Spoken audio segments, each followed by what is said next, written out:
Welcome, everyone. We're going to go ahead and call our council meeting to order tonight. The roll call from our city clerk, Kathy Valdez. The record shall reflect that all members are present with the exception of Deputy Mayor Melendez. Okay, and the deputy mayor should be joining us later when she's available. So we will see, we did not have a closed session tonight, so I don't think we need Walter Chung to bring us out of closed session. Let's go to Councilmember Joe Green is going to lead us in the Pledge of Allegiance for the last time tonight. Let's do that. Please rise. Put your hand over your heart. Repeat after me. I pledge allegiance to the flag of the United States of America and to the republic for which it stands, one nation, under God, indivisible, with liberty and justice for all.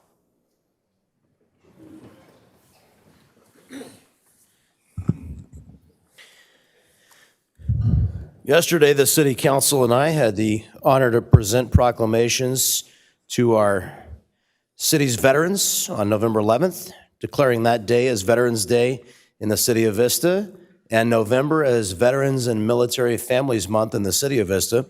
Tonight, we want to recognize again and pay tribute to all the veterans who have so bravely served our country and honor our dedicated troops who are currently serving at home and abroad. We are grateful to them and to their families, especially their families, for the sacrifices that they have made and continue to make every single day. We have any veterans here tonight? Stand up and be recognized. Thank you.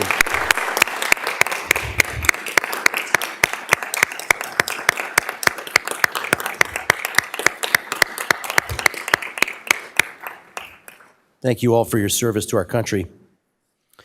Okay, now our city clerk, Kathy Valdez, has some procedural items. Thank you, Mayor. In accordance with the Brown Act, I'd like to announce that as a result of convening simultaneous meetings, the members of the Buena Sanitation District will receive compensation of $147.75 for the district meeting pursuant to Buena Sanitation District Ordinance 2006-1. I would like to remind everyone that the Vista Municipal Code requires members of the public to observe order and decorum at the meeting and to conduct themselves in a courteous manner. The ordinance was adopted to allow for public input and to facilitate city business without disruption of the meeting. Applause is appropriate for items listed in the presentation section of the agenda only. Students wishing to receive credit for attending this evening's meeting must stay for a minimum of 1 hour. However, we ask that you stay for the completion of an item rather than leaving in the middle of a discussion. When you're ready to leave, you may ask one of the members of the staff members at the back of the room to sign your paper. Thank you. To speak on an item on tonight's agenda, please fill out a speaker slip with the number of the item you'd like to speak on and give it to the clerk's secretary staff here at the dais. Speaker slips are available on the table just outside the city council chambers. For the members of the public participating via Zoom, you may use the raise your hand function to indicate that you'd like to speak. Or you may press *9 on your touchtone phone. We will announce when to raise your hand to indicate that you'd like to speak during the specific item being discussed. Speakers will each have 3 minutes. And we'll go to our city manager, John Conley, for the approval of tonight's agenda. Thank you, Mayor. No changes to this evening's agenda. Great, and we have 4 presentations this evening, so I'd like to invite my fellow council members to join me at the lectern for the first 3 of those presentations.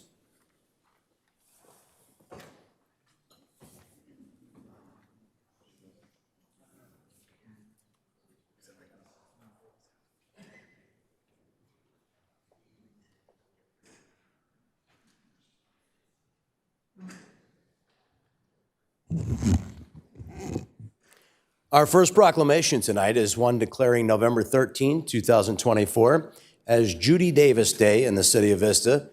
Ms. Davis, where are you? Would you please, oh, hi there. Please come forward.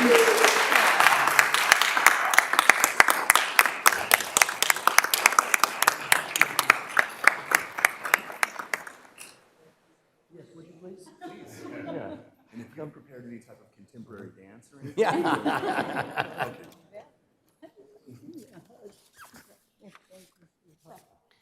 And you have some family and friends here tonight? Would you? Lots of family. and Very friends good. with me right now. Anybody want to come up here with you? All right, Anybody you're, wanna come up you're, here so you're you welcome have to the come time? on up. Please. I'm going to read this beautiful proclamation that we have in Judy's honor.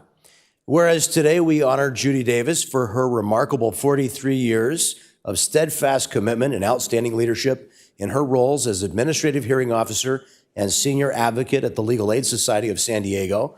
And whereas the Legal Aid Society of San Diego is a nonprofit legal organization comprised of a committed and compassionate team that offers free legal assistance to low-income residents of the City of Vista and San Diego County communities with the mission to ensure equal access to justice for economically disadvantaged individuals. And whereas Judy has dedicated herself to the relentless pursuit of ensuring that every individual has access to safe and affordable housing, she has actively championed the rights of residents and facilitated fair and equitable hearings. Her unwavering commitment to the community is evident as she consistently exceeds expectations in her efforts to assist those in need while upholding the ideals of justice and equity. Whereas Judy's compassionate approach and relentless pursuit of fairness have not only improved the lives of those that she directly assists, but have also inspired a broader sense of community, solidarity, fostering hope and resilience among those who have benefited from her advocacy.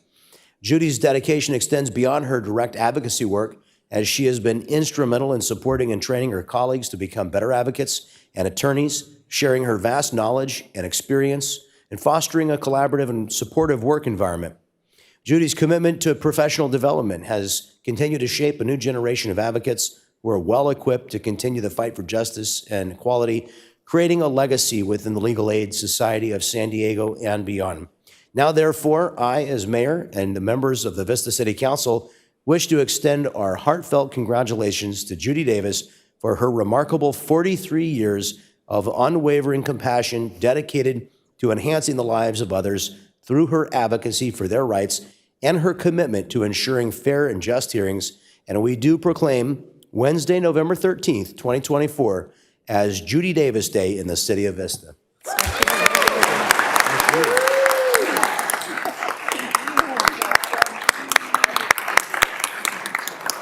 Thanks for supporting me.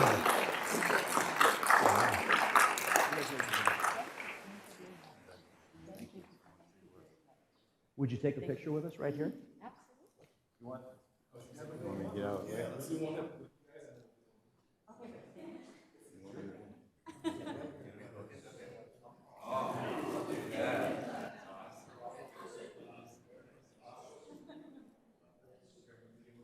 Oh, I'm sorry.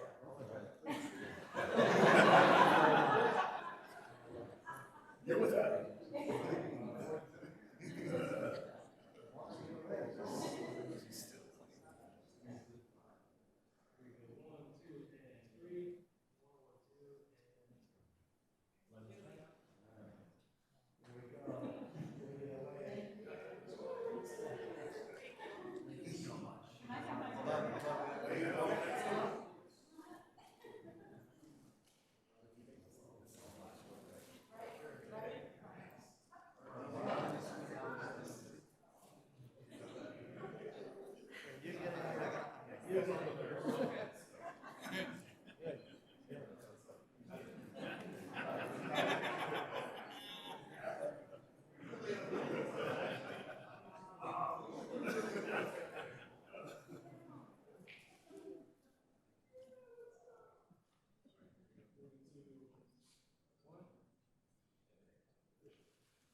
Absolutely.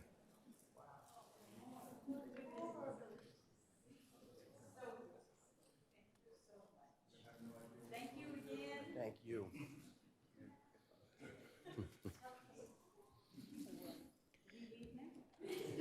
You're welcome to leave if you'd like, or we'll only be here till about 11:59 p.m. tonight. You're welcome to stay as long as you like.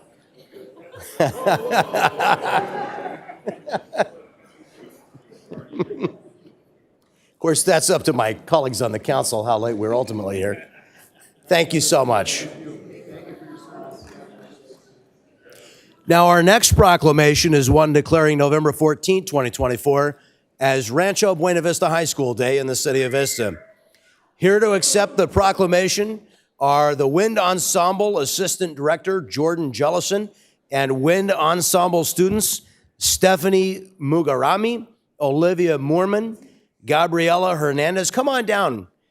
Brody Thomas, Marcos Hernandez, Caleb Flores, Luis Torres, Bella Vasquez, Asmia Khan, Jesse Campos, Dylan Anderson, Michael Rudolph, Wyatt Anderson, and Cameron Hicks.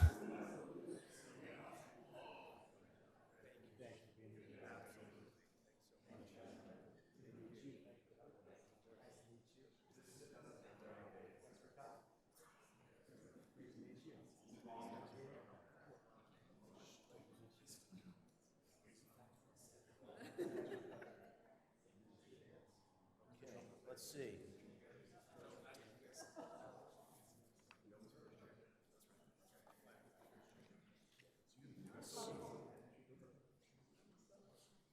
Jordan, do you want to do the honors of showing this off for us? And I'll read it to everybody. Okay, whereas the top band of the Rancho Buena Vista High School has received a distinguished invitation to perform at the California All-State Music Education Conference in Sacramento, California, scheduled for January 2025. And whereas among 60 applicants, Rancho Buena Vista's Wind Ensemble is one of only 2 high school bands selected, representing a remarkable accomplishment for both the students and the community.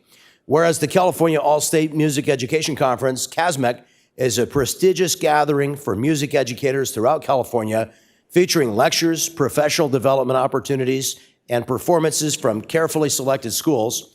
And whereas this year, Rancho Buena Vista High School Band distinguished itself amid strong competition, securing a highly sought-after opportunity to display their musical abilities.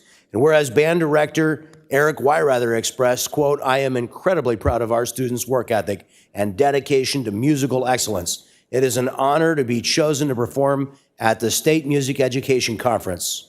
And whereas the band's performance will not only instill pride in the City of Vista community, but will also solidify Rancho Buena Vista High School's reputation for exceptional musical achievement.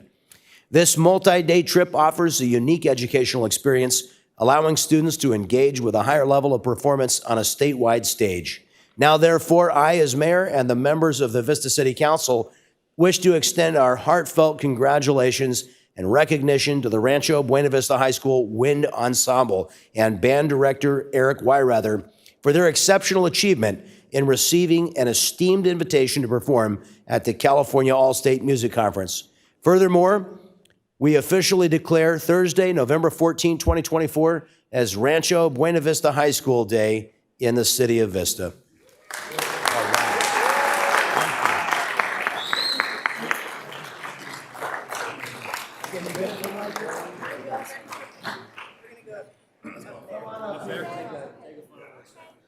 Are there any special privileges since it's their day? Like, does the whole school just get to do what they want?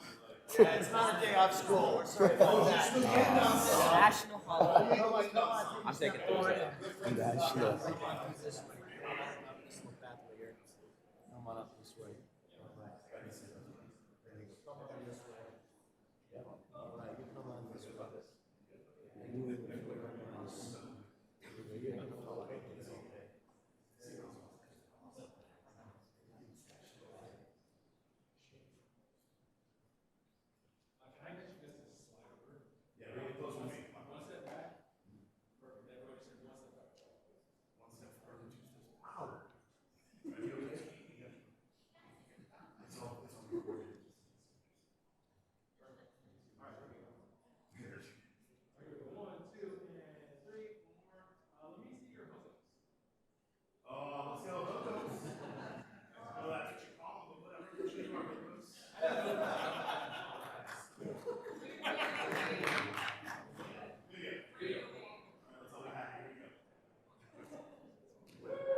I'm sure he'll love that. Right? Yeah, tell him to text me about it.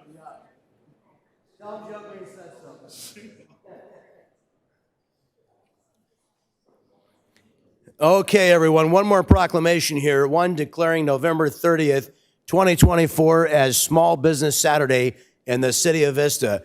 Our Central Vista Business Improvement District Advisory Board Chairman, TJ Crossman, will accept the proclamation tonight.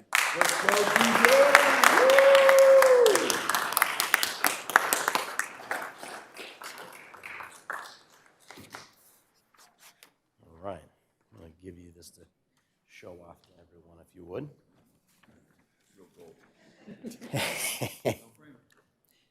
For those of you who don't know, TJ Crossman's Auto Repair does a great job serving the community, not only fixing cars, but also doing some great charitable things, like helping out with the turkey giveaway and giving away a car every year. TJ is a good man, and as a small business owner myself and a small employer, I want to say to all of the small business owners in our city that we know that you're the backbone of our local economy, and it is our goal as a city to make sure that you're all successful and prosperous. So here's our proclamation. Whereas the city of Vista acknowledges and appreciates the essential contribution of local businesses to the enhancement of our economy and community, whereas according to the U.S. Small Business Administration, there are 34.7 million small businesses in the United States. Small businesses represent 99.7% of firms with paid employees and account for 61.1% of net new jobs created since 1995. They employ 45.9% of the private sector workforce. Whereas it is noted that 68 cents on every dollar spent at a small business in the U.S. stays within the local economy, and every dollar spent at a small business generates an additional 48 cents in local economic activity through the purchasing of local goods and services. Whereas last year, 59% of American consumers aware of Small Business Saturday participated by shopping or dining at a small, independently owned retailer or restaurant on that day. The City of Vista is committed to supporting local businesses that generate jobs, stimulate our economy, and fortify our community. Whereas various advocacy groups, along with public and private organizations across the nation, have designated the Saturday following Thanksgiving as Small Business Saturday, now therefore I, as mayor, and the members of the Vista City Council do hereby encourage the residents of the City of Vista, as well as individuals throughout our community and nationwide, to support small businesses and merchants on Small Business Saturday, celebrating its 15th anniversary in 2024, and shop small throughout the year. And we do hereby proclaim Saturday, November 30, 2024, as Small Business Saturday in the City of Vista.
Okay.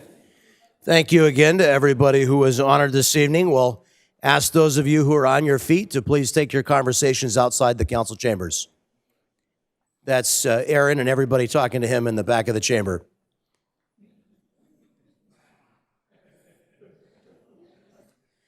That was Aaron and everybody in the back of the chamber. If you wanted to take your conversations outside, thank you very much. We appreciate that. Yes, that Aaron. Okay.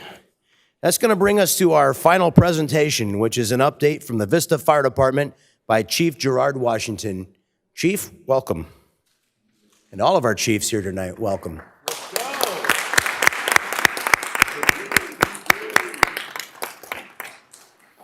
Before you start, I want to say congratulations to all of our new firefighters and newly promoted firefighters. That was an exceptional promotion and badge pinning ceremony that you organized and executed. All of you in the fire service have a lot to be proud of. We're very, very proud of you. Thank you very much for that, Mr. Mayor, City Council, City Manager. Thank you all for attending. It was an amazing day for not only our personnel, but for their families and the community. And it's through the support of your offices and the community, all this is possible.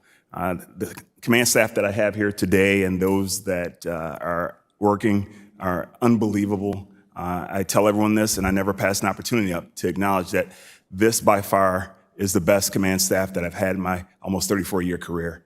And so it's that continued support from the community, from your offices that make it possible for me and us. And it was an awesome celebration. So thank you.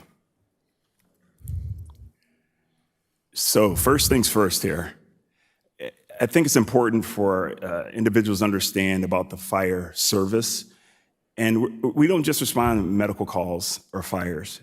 You see, there's a laundry list, and this is not all-inclusive, but we get called for everything, and we have to be expertly trained to mitigate these incidents. And so we have a battalion chief of training back there, Miles Sweeney, who's been doing a fabulous job of making sure our personnel, as well as our chief officers, are meeting the mark when it comes to this. And it isn't easy. There's a lot of hours, and there's a slide a little later on that will show how many hours we put in a year as a department to meet these requirements. And it's the mission to deliver the highest quality of service with pride and professionalism so our customers and community will always guide our department and never be compromised.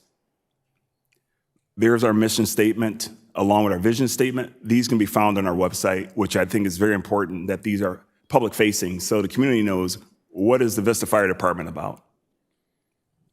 Our core values and our diversity, equity, inclusion, and belonging statement. This is our org chart. In front of you, you have a hard copy of the annual report.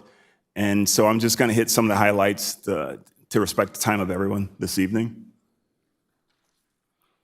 This is the city of Vista as well as the district, which I'm fire chief of as well. This is the map.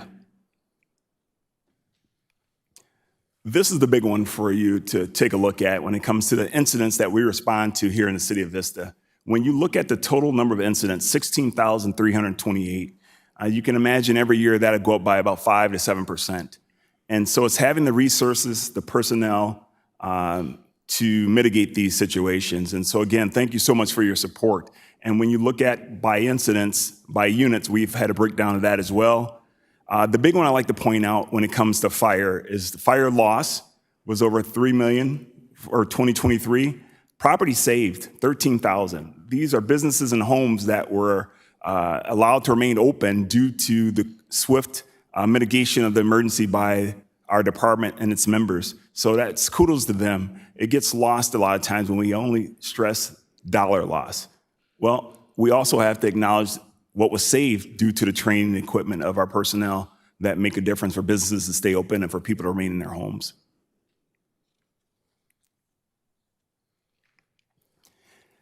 The big one on this slide is that we added 2 basic life support ambulances to the department with 12 full EMT positions. And that was the vision of the council and the department working together with HR to make this happen. And this has made a huge dent in the number of responses that are put on our rescue ambulances. The wear and tear on those rigs and those personnel. Having these 2 BLS units has been successful. It's a great pathway for us to onboard individuals to be paramedic firefighters. So with the work of our executive team, Captain Hammis and others, we're creating pathways for youth in our community to be a part of this organization. And that is one way, is becoming an EMT and supporting that through scholarships that you've supported us with to be able to dole those out to individuals that qualify for them.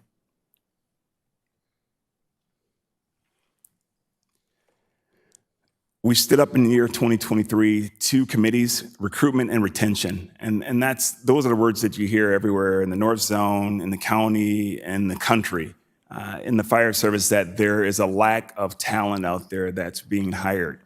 Well, we're in the process, and we have been doing for the past year, rebranding ourselves, letting the public see what we truly are about. What gets missed is the camaraderie. When you saw the badge painting, those of you that came, those are the things that we need to do a better job of advertising. The things that we do in the community engagement, you've heard those words from me quite a bit. As a matter of fact, I've been allowed to buy certain equipment to help us with community engagement, which we will start to roll out more vigorously here soon, City Attorney. And so with that, we do appreciate your support. Our weed abatement, you see it's 2,200 in the year of 2023. It's going to go up substantially in 2024's annual report. So I won't ruin the surprise for you, but it's necessary to ensure that we're protecting property as well as people when it comes to following the rules and regulations of weed abatement. And we're not popular because of it. And we do work with the city attorney's office to ensure that we're trying not to cause harm to individuals that may be facing financial difficulties. But by the same token, we have obligation to protect 120,000 people and their property. So we take that very seriously. We had a ribbon cutting ceremony on June 2nd of last year. These were the pieces of equipment that were recognized and were out on display. We had a huge turnout for that. Again, thank you for that. I talked about the training hours and being expertly trained. It's the fourth bullet down. Personnel logged over 27,650 hours of training in 2023 through a combination of classroom, hands-on, and online training. Now, I would probably say that number is substantially low. What we don't usually account for is the training and lessons as we're returning from a call, or when we're out and about or in the kitchen at the kitchen table or outside the station discussing things. Those could be logged as training hours. I mentioned to many of you in this room that when I arrived here from the city of Milwaukee, what was quite astounding to me was the number of training hours and the type of training that's being done here. I can honestly say this is a world-class department and the training is second to none. So I do appreciate all the work that's gone into supporting us with that and with our personnel and our battalion chief that leads it, our division chief that oversees him, and our operations chief. So it's a collaborative effort.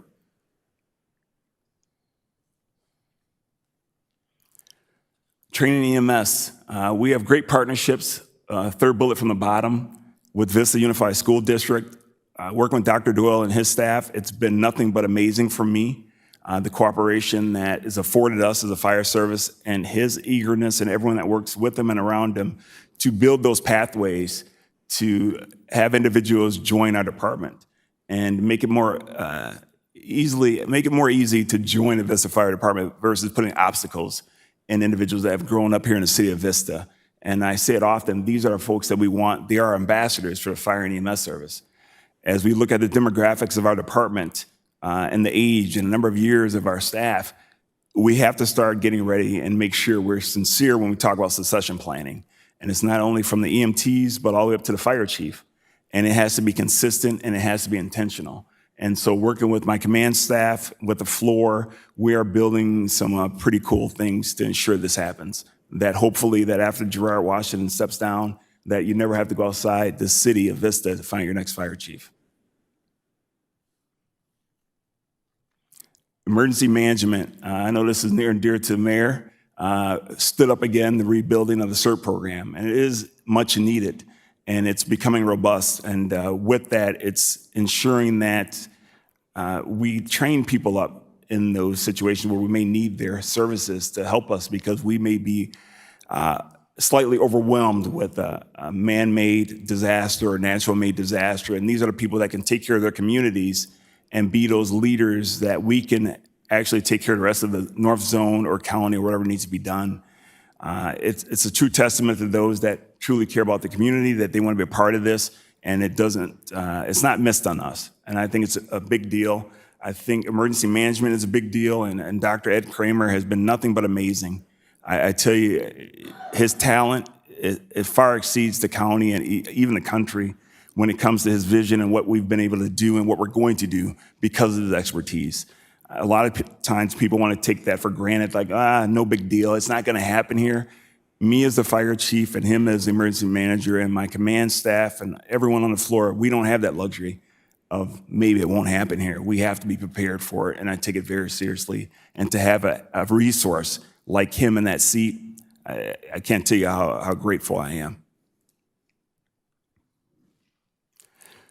So as we rebrand ourselves, here are a couple of big highlights that we've done. Sometime back, the city manager mentioned that the logo of the city is going to change and that we're all in each department, we're looking to update our logos. And so with that, our patch has been reimagined, our logo, and the Honor Guard made the flag on the right there relative to having a department flag. I know that was high on the mayor's list, and there's opportunities for a formal presentation. Saturday at the badge pinning, we unveiled some of these logos, and I think as you saw, it was quite impressive. A lot of positive feedback, but this is where we're trying to take our department, reimagine it, rebrand it, and make sure the public knows who we are and what we stand for. So with that, I will end this presentation. If you have any questions, please, I'm open for those. Councilmember Contreras, thank you, Chief, for an excellent presentation. Yes, thank you so much for the presentation, for the work that you've done. It's incredible to see the direction that the fire department is going in, and I love the words that you said, that when it's time for you to retire, which I hope isn't anytime soon, that you really are building that type of character within the department, that we could see promotions from within, and that's critical. That's critical for your department, for all our departments, right?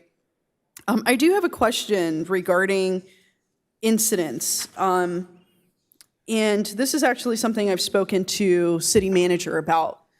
We have a few different goals. We have Vision Zero, which is zero serious injuries and fatalities when it comes to pedestrians and cyclists. We also have updated, I believe it's our goal 8, we added enhanced mobility safety. One of the questions that I have, and I don't expect that you'll be able to answer it right now or today, but I would love to see the incident data for how much time is spent on automotive collisions with pedestrians and cyclists. I think that's a critical data point for us to have as a council. And I'm also curious to see, utilizing that data, kind of overlay that on some of our streets, right?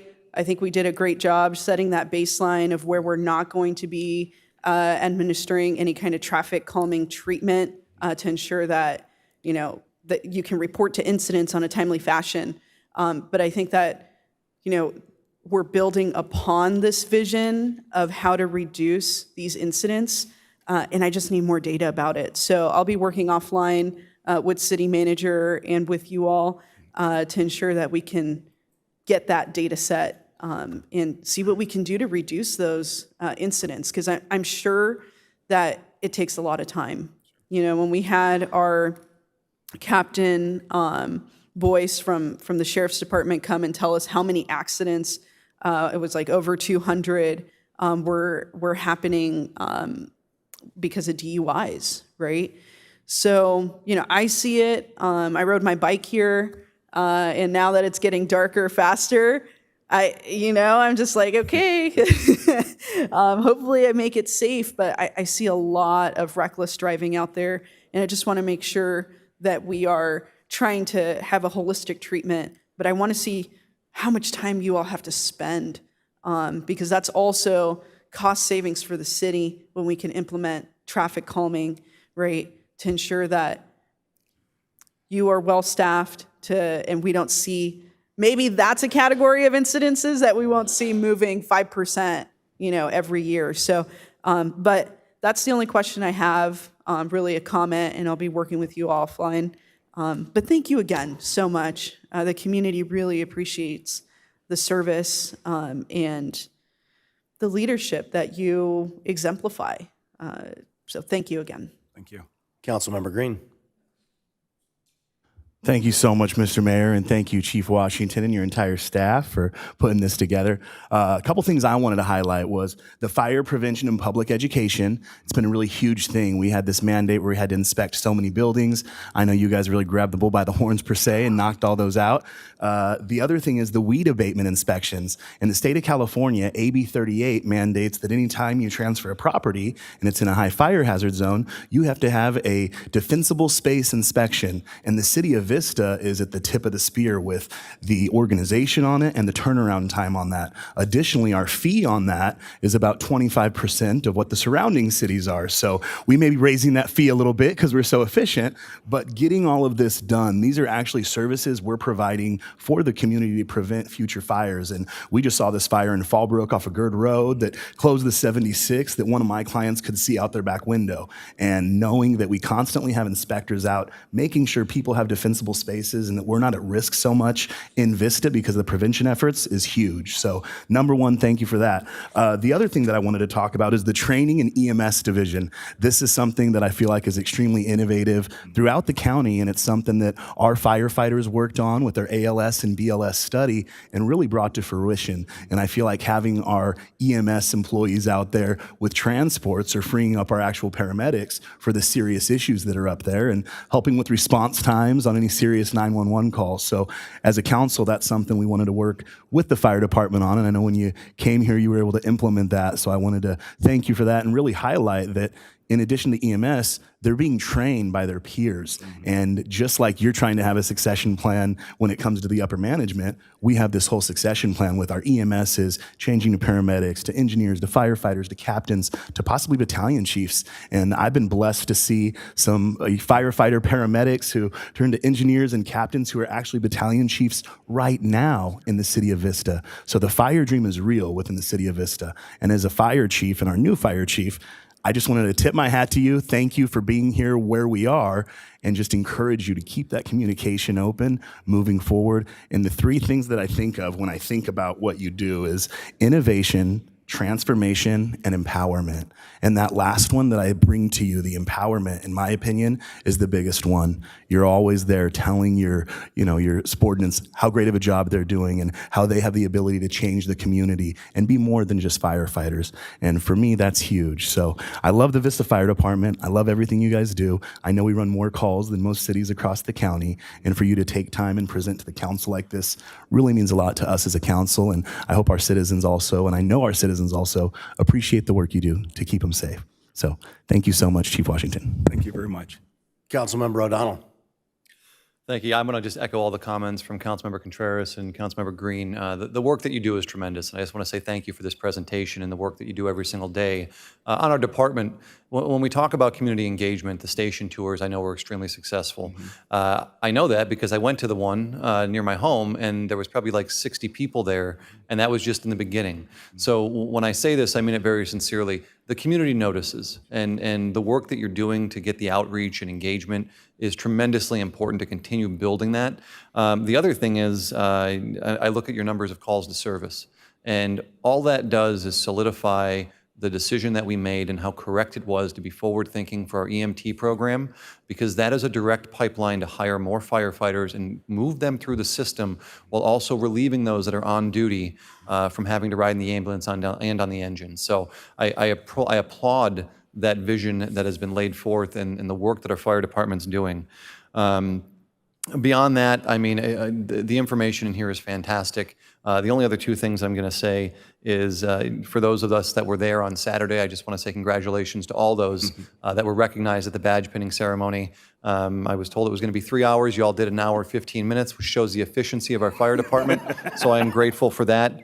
The other thing is when we talk about incidences between whether it's bike riders, pedestrians, whoever it might be taking place, there was just a fatal accident yesterday on Sycamore and Watson. And so what I'd like to do, because I'm going to bring that forward at some point as a council discussion, is not just work with our fire department, but work with our deputies as well as our city management and our traffic engineer team to find out what we can do in that intersection and along Sycamore that's not going to be a hindrance to our first responders, but that will help keep the public safe. So I look forward to that discussion and working together. But once again, thank you for your service to our community, and I really do appreciate the presentation. Thank you. Councilmember Contreras. I forgot to ask one thing that I ask a lot. And the answer has always been no, but maybe it's a maybe this time. Do we have any plans for goats to help with reducing brush and This is the first time I've heard this, so I'm going to defer to my admin chief here. Oh, I know it's a thing. I know it's a thing. yeah, everybody gets all excited. It is a thing. We have not looked into it. When we talk about that, we're talking more about fuel reduction projects. So we are working with the fire district in order to reduce fuel and get grant money to reduce the fuel around Buena Creek. So they're actively working on that. We're going to look at Gopher Canyon, some of the other areas. The really nice benefit of having the fire district and the city is the fire district is the gateway to the city, and our east winds are going to bring fire from Interstate 15 into the city of Vista. So the fact that we get to control the fuel in the fire district and reduce it and look at those fuel projects is good. We can look into some of the GOAT projects. I've already put not that sure. bug in their ear for fire protection, so I'm not they said sure. maybe. Yeah, it's a maybe.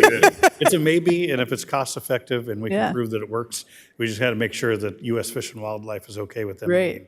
We might have to Protected and fence them unprotected off, you plants. know, not get into the riparian area, but just really curious. And then my other part is I really love the rebranding. I think it's fabulous. I love that you all created an official flag.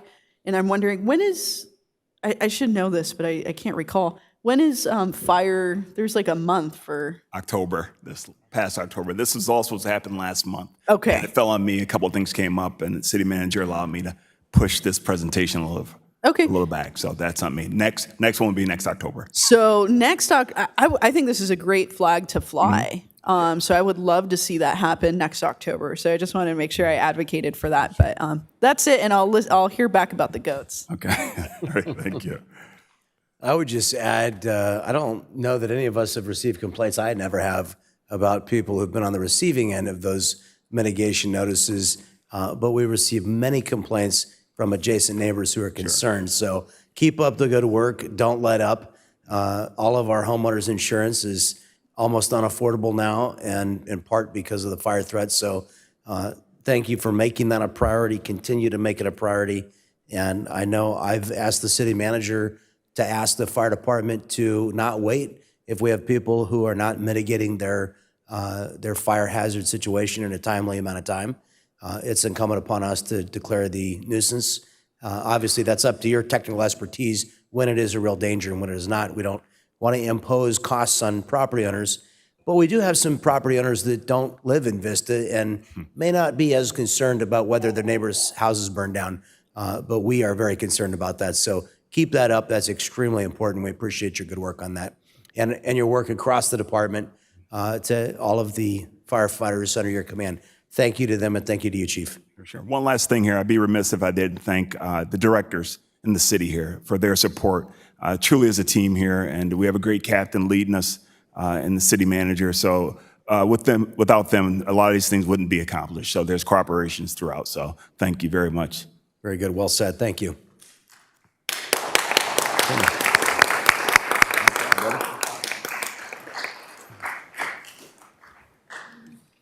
All right. Any member of the public may address the city council on agency-related matters that are not on the agenda by requesting to speak during this section of the agenda. If you are participating via Zoom, use the raise your hand feature or press *9 if you'd like to speak. The number of speakers heard during this segment will be limited to 10. Any remaining speakers will be heard under the second oral communications item. We have one speaker on Zoom this evening, so we'll start with Becky Rapp.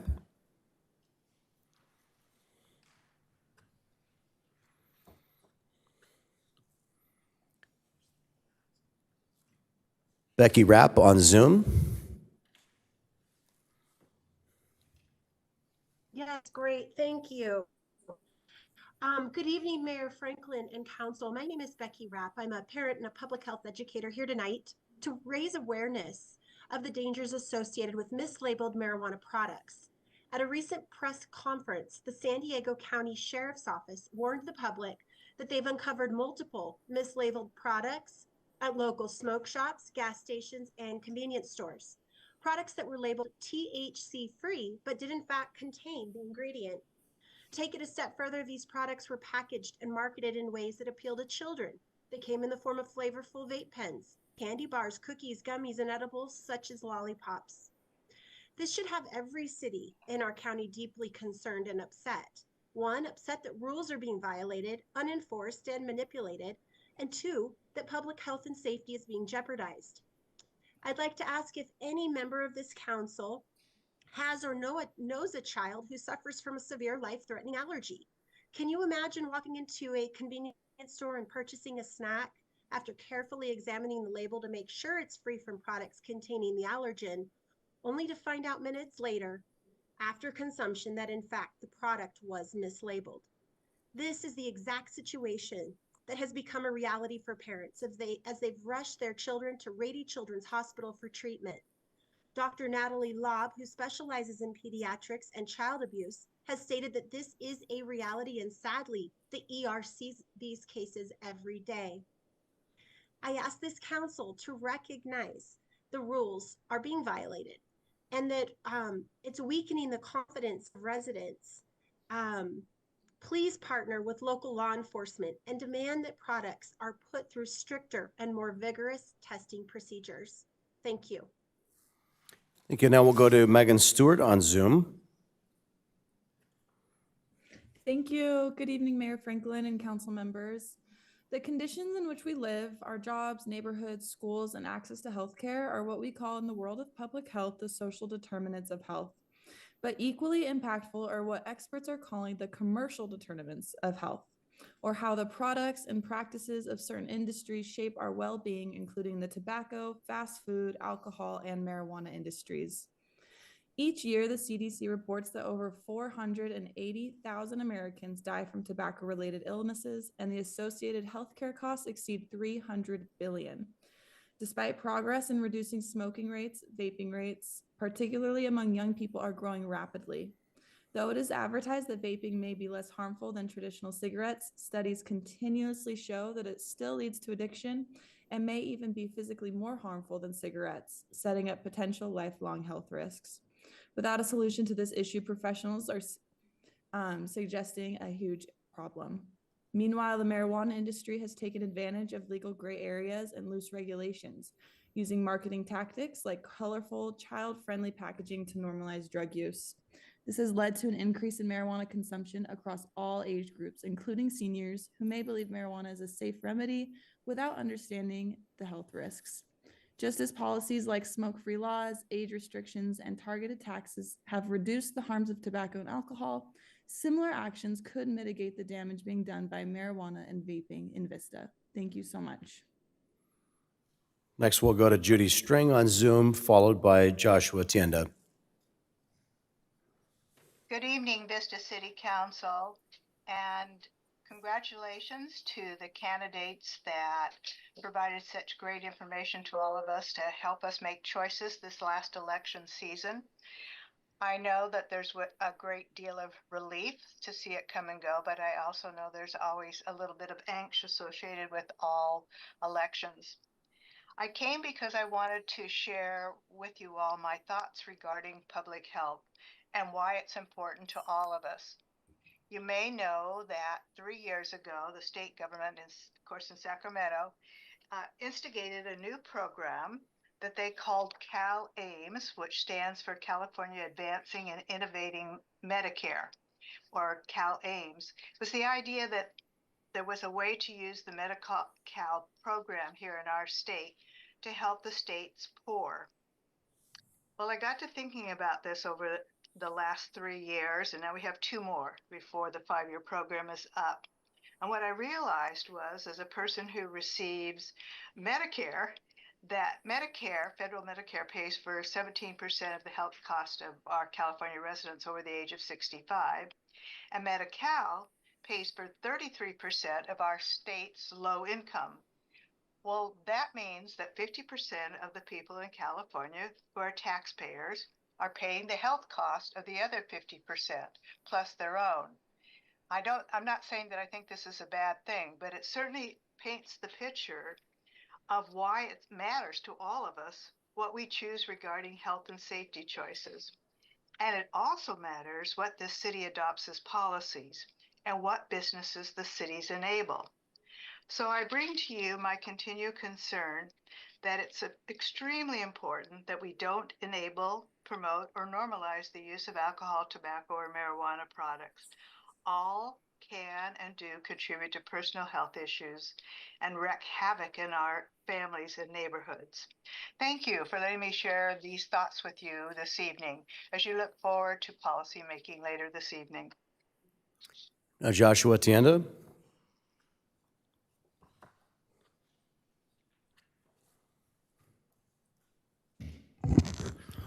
Good evening, Mayor, members of the City Council.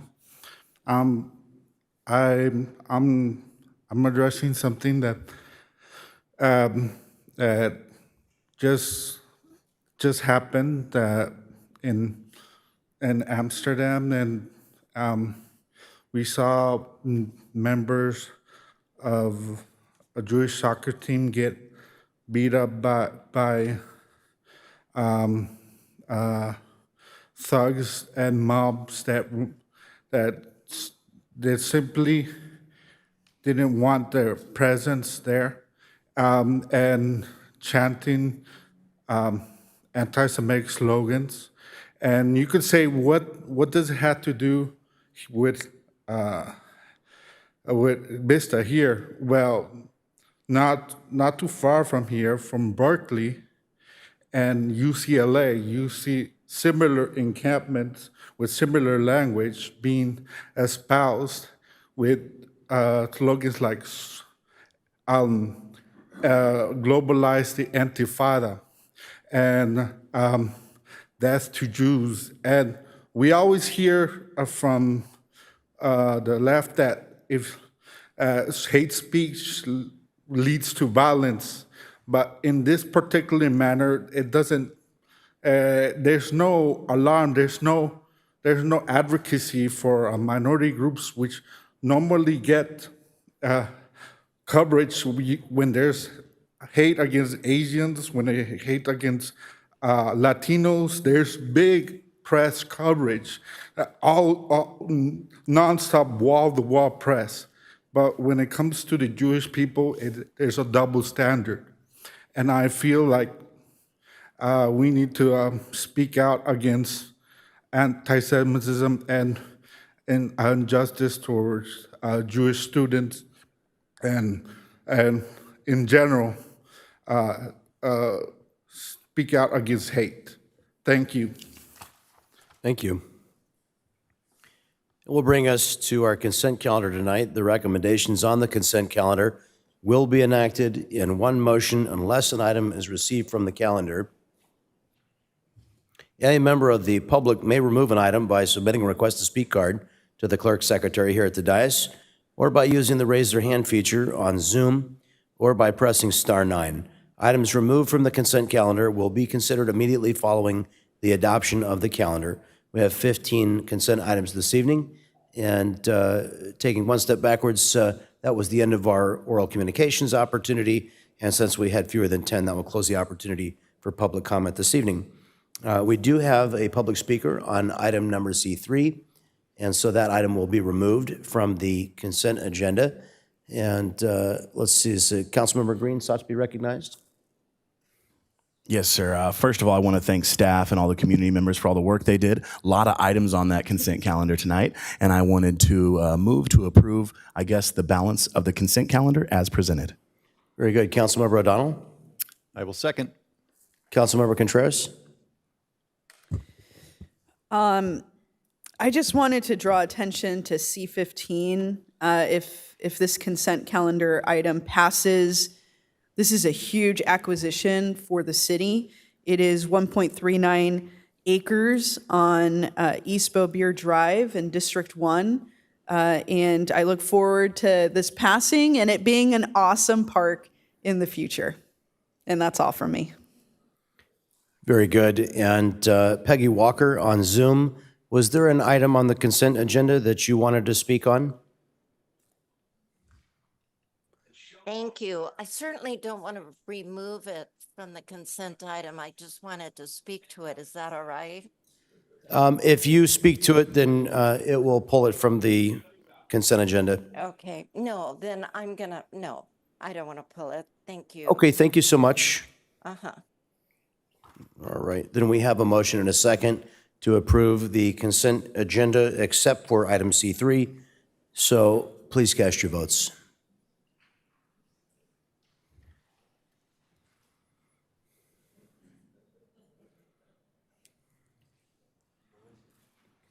Oh, yep.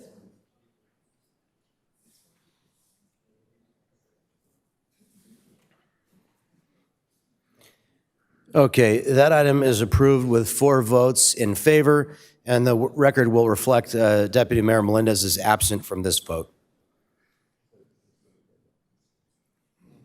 That'll bring us to item C3, the all-way stop at the intersection of Alta Vista Drive and Heather Drive. We have a public speaker on this item, Renee Umberger.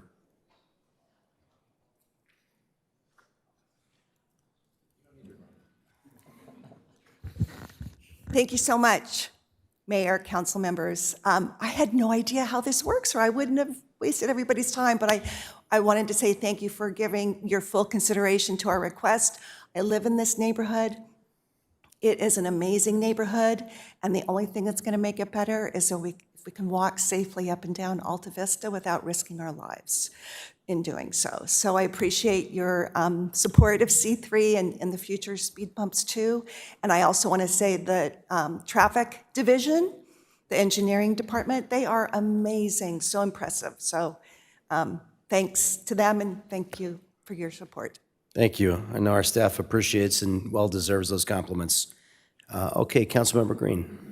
Thank you. Yeah, we did look at this corner of Alta Vista and Heather. It's actually a funny looking turn right over there that people fly around. A lot of people don't even understand when they're coming down the hill. How do you stop? Who do you yield? So I think it's a great traffic mitigation device. Appreciate you guys bringing it forward. I actually used to live on Alta Vista Drive, and I had to move because of the neighborhood. There was the Cottons used to live on that street. I'm just joking. Amazing family, amazing neighborhood. So with that said, I would move to approve staff's recommendation as presented. Councilmember O'Donnell. I will second that, and I will just say because of the type of intersection that is, I would recommend that we leave the flashing red light there for an extended period of time so people actually know that the stop sign is there. But I second and fully support it. Very good. We have a motion and a second. Please cast your votes.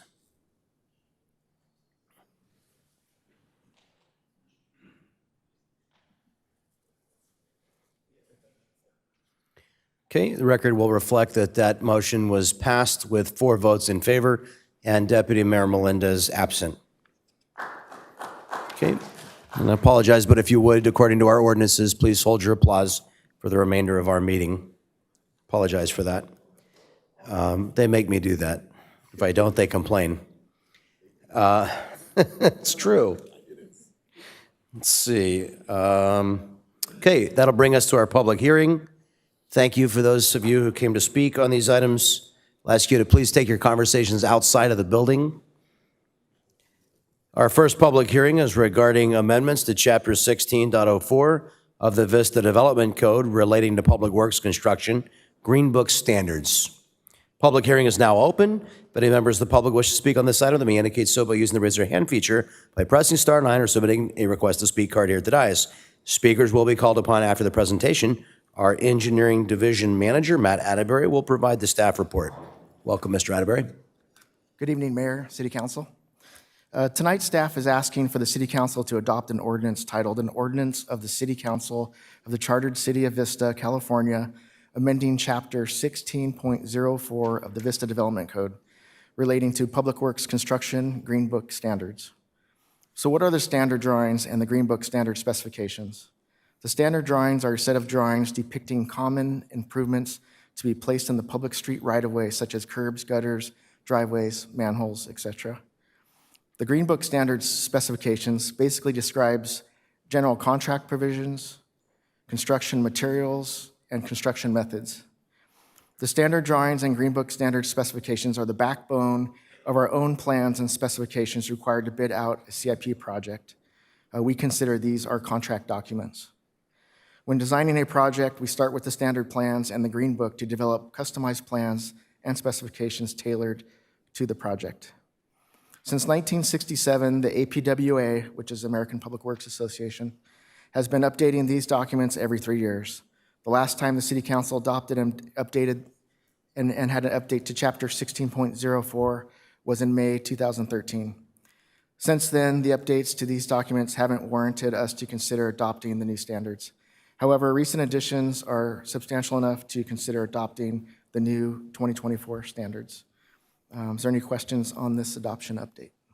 What would you say is the primary highlight? What were some of the things that stood out as changes? Let's see, a recent one is they got into a lot of details of cold in-place asphalt recycling. So instead of removing the asphalt, they pulverize it, they recompact it, and they build on top of it. So there was a lot of detail added to that section. That was one of the main ones. Is our Public Works Department going to start doing that? I'm not sure about that. Maybe where it's applicable. It's not always the case, but usually the larger projects is where you get that economy of scale. I see. Which we hire out for that, yeah. Very good. Councilmember Green. Thank you so much, and thank you for your presentation. I would move that we close the public hearing and approve staff's recommendation as presented. Councilmember Contreras. I'll second. Thank you. We have a motion, a second.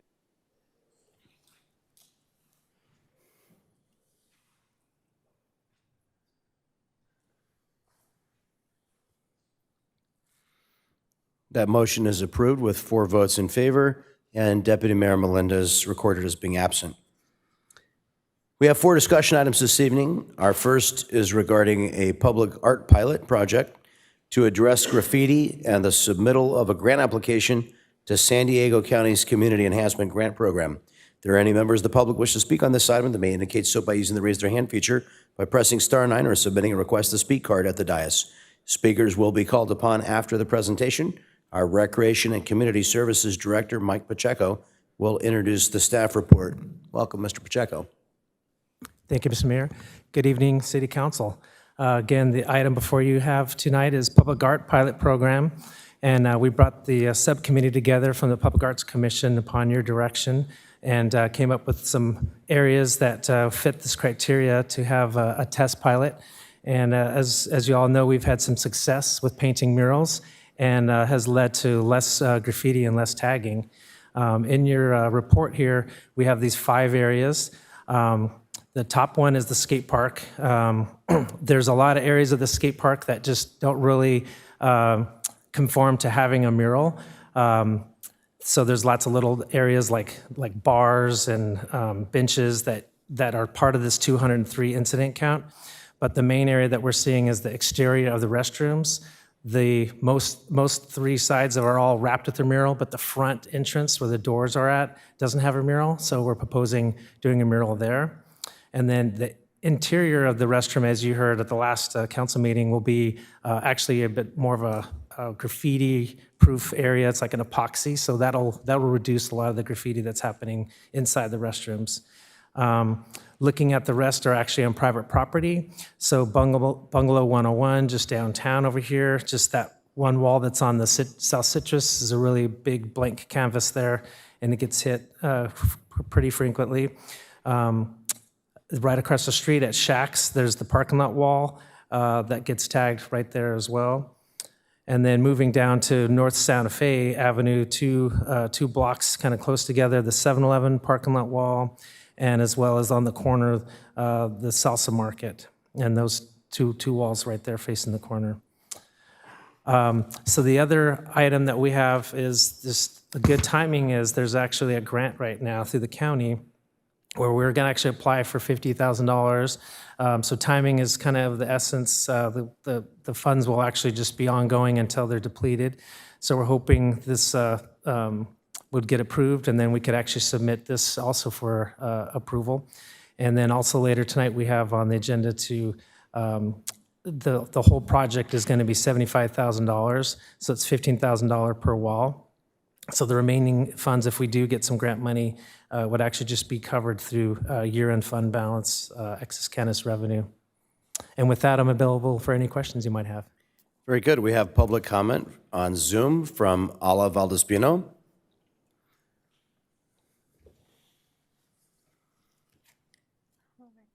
Good evening, Mayor and council members.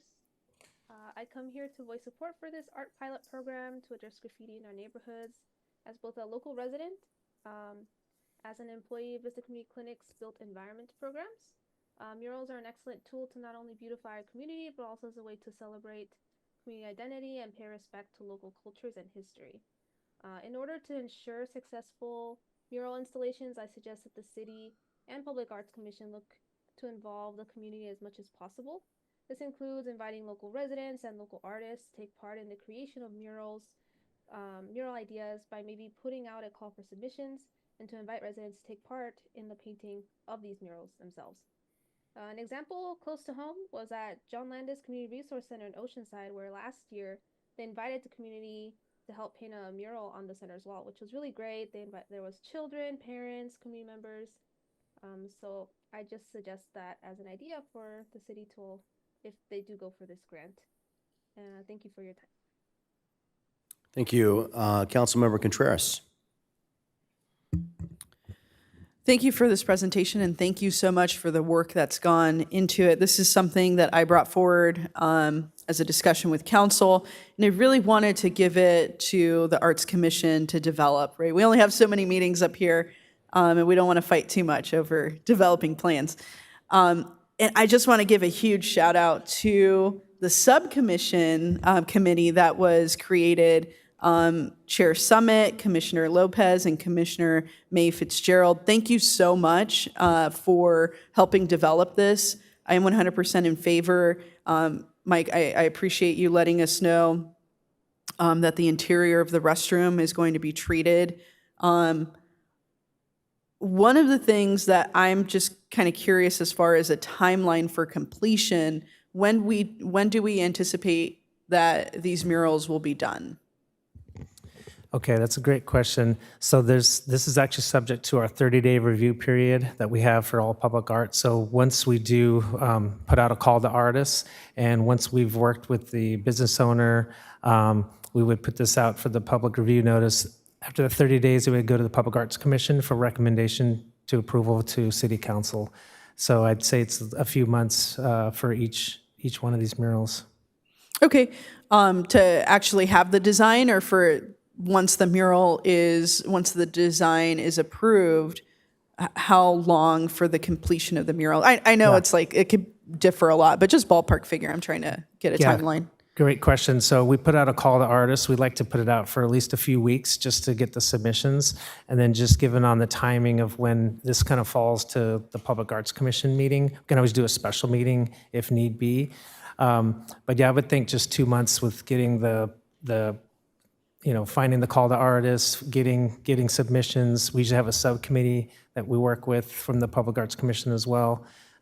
So 2 months before we can see what the design looks like, and then it'd be a month for approval process. Okay, so once the murals are completed, I would like to bring back to the council, potentially after at least 6 months, if not a year, to visit just the success. And I think a metric of success would be that the incident counts are down, right? So I would love for that to come back to the council. It sounds like it'll be, sometime next year, possibly early 2026, not sure. And then the other thing is, I know as we were discussing this, we have talked about local artists. Are we able to do some kind of scoring matrix that gives a local artist preference in that scoring rubric to see who's going to actually? It would be great to have local artists. So yeah, I mean, I'll just say the call to artists that we put out there, I just have seen it. They look pretty local, and that's what we usually have with looking at the list of murals that we've done in the past around here. I was involved with the skate park mural, so I kind of saw that selection process. And the Public Arts Commission, I mean, you all have really appointed some great representatives. They just know so much about art. And I think they just have a really good eye, and they know to kind of see what's going to fit best. And then there's the public review as well. So I don't think there's any kind of scoring method that comes to mind to this. It just really becomes like a big discussion, and just depending on what they think is going to fit for the community. Awesome. Okay. Well, it sounds like, I totally agree with you. We have a fantastic Public Arts Commission. And I'm going to go ahead and move the 2 recommendations forward. And I really hope that we get this grant. So if we need to write an additional letter of support, please let us know. Councilmember Green. Thank you so much, and thank you so much for your work, Mr. Pacheco. What a privilege and honor it is to have you as our Director of Parks and Recs here in V-Town, my man.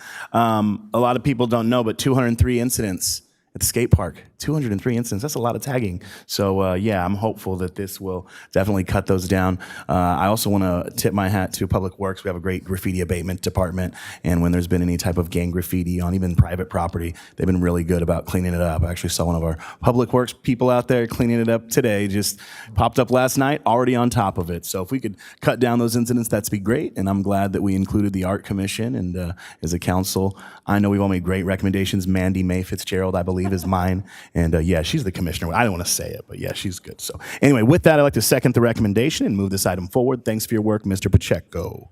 Thank you. Very good. I also want to commend Councilmember Contreras for coming up with this idea. It's a very good one, and I strongly support it. It definitely supports our council goal of making Vista safer and cleaner and more beautiful. So with that, we have a motion and a second. Please cast your votes.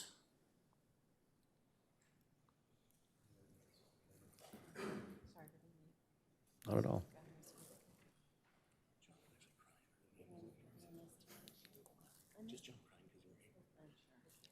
Is Dan, are you locked in?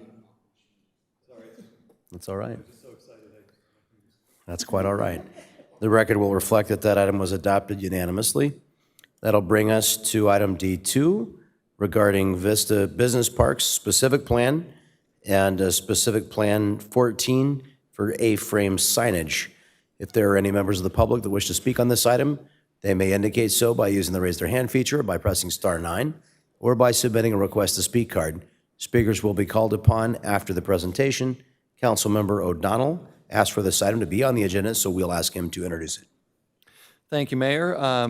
As a representative from District 4, I've had a lot of members in the community and business owners in our business park talk to me about the business they're losing to places like San Marcos and Carlsbad, specifically Bressie Ranch, even people going to Encinitas. And this isn't just, I mean, I think in 2022, there was roughly 40,000 cars every single day passing down Sycamore. I'm sure that number has gone up since then.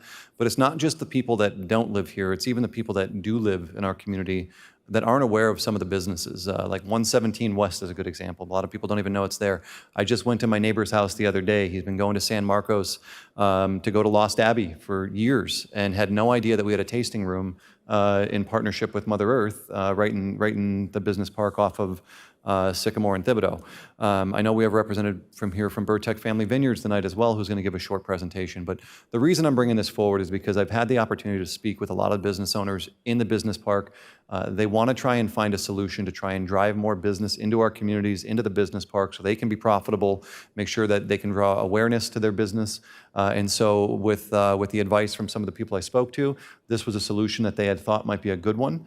But I'm open to having the council discussion and hear more from what other council members have to say. But Mayor, if you would, I don't know if we want to hear public comment first, but there is a presentation from a representative here from Burtech, if we'd like to give them a little bit extended time beyond the 3 minutes just to go through the presentation really quickly.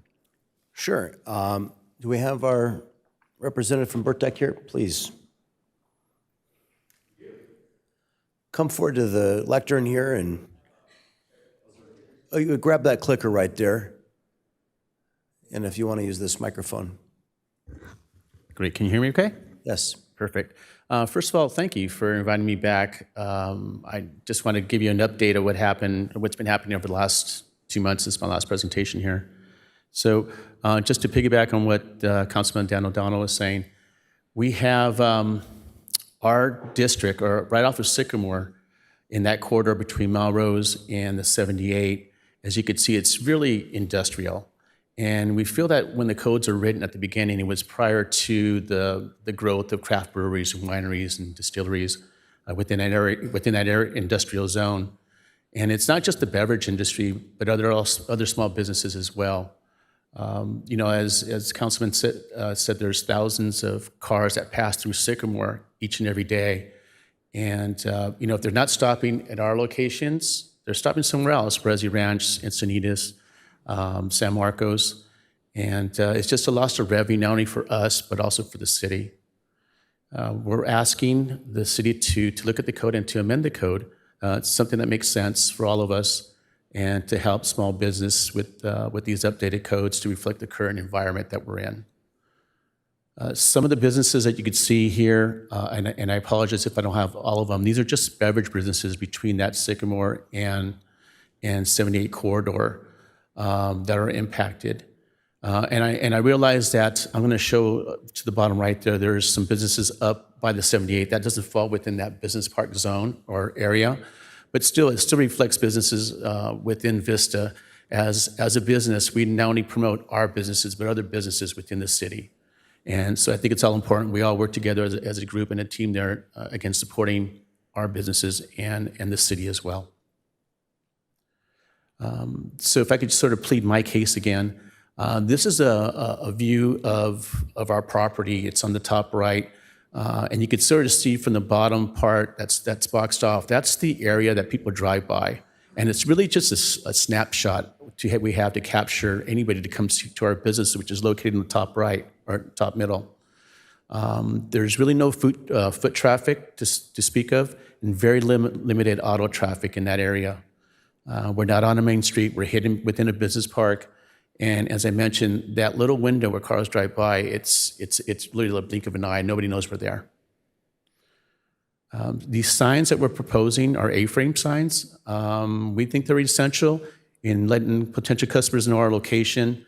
As you can see, they're professionally printed, they're not handwritten, and consistent.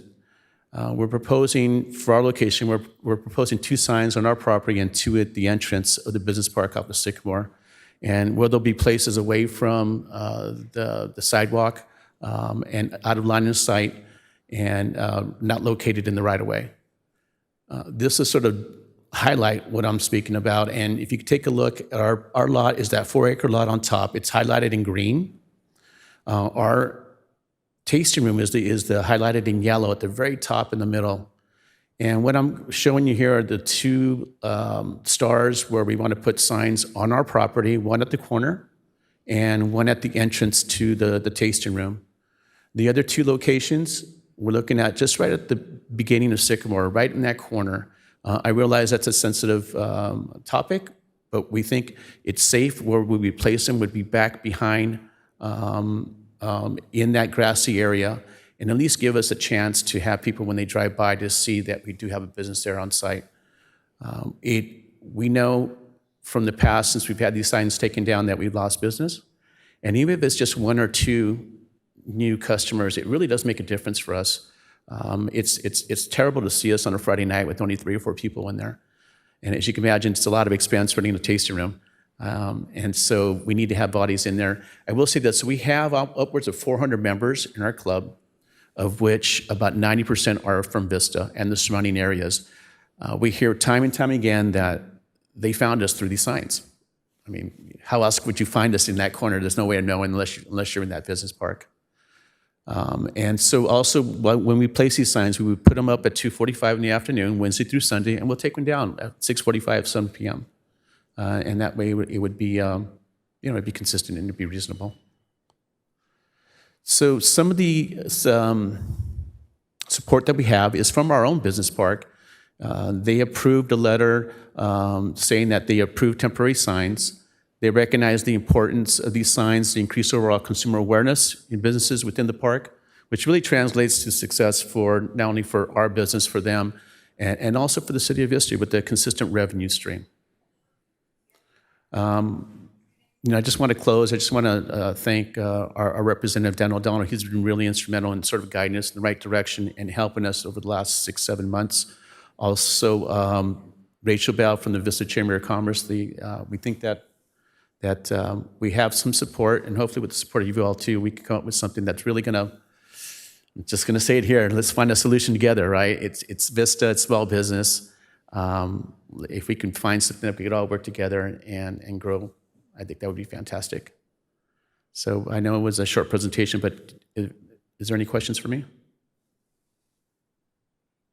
The only question I have for you, so I know we've had this discussion before, but when the signs are removed, so how many people were you getting with the signs, and what did you see as either percentage or number drop off from when you were no longer to put the signs out? The percentage that we lost was right off the bat was 40%.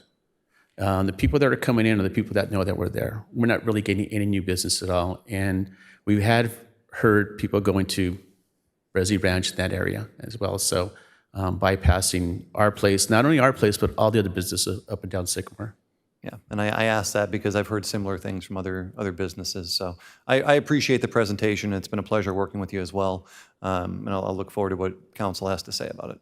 Very good. Thank you.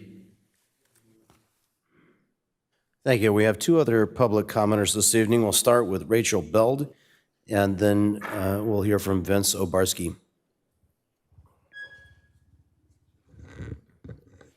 Good evening, Mayor, members of the City Council. My name is Rachel Beld. I'm the President and CEO of the Vista Chamber of Commerce.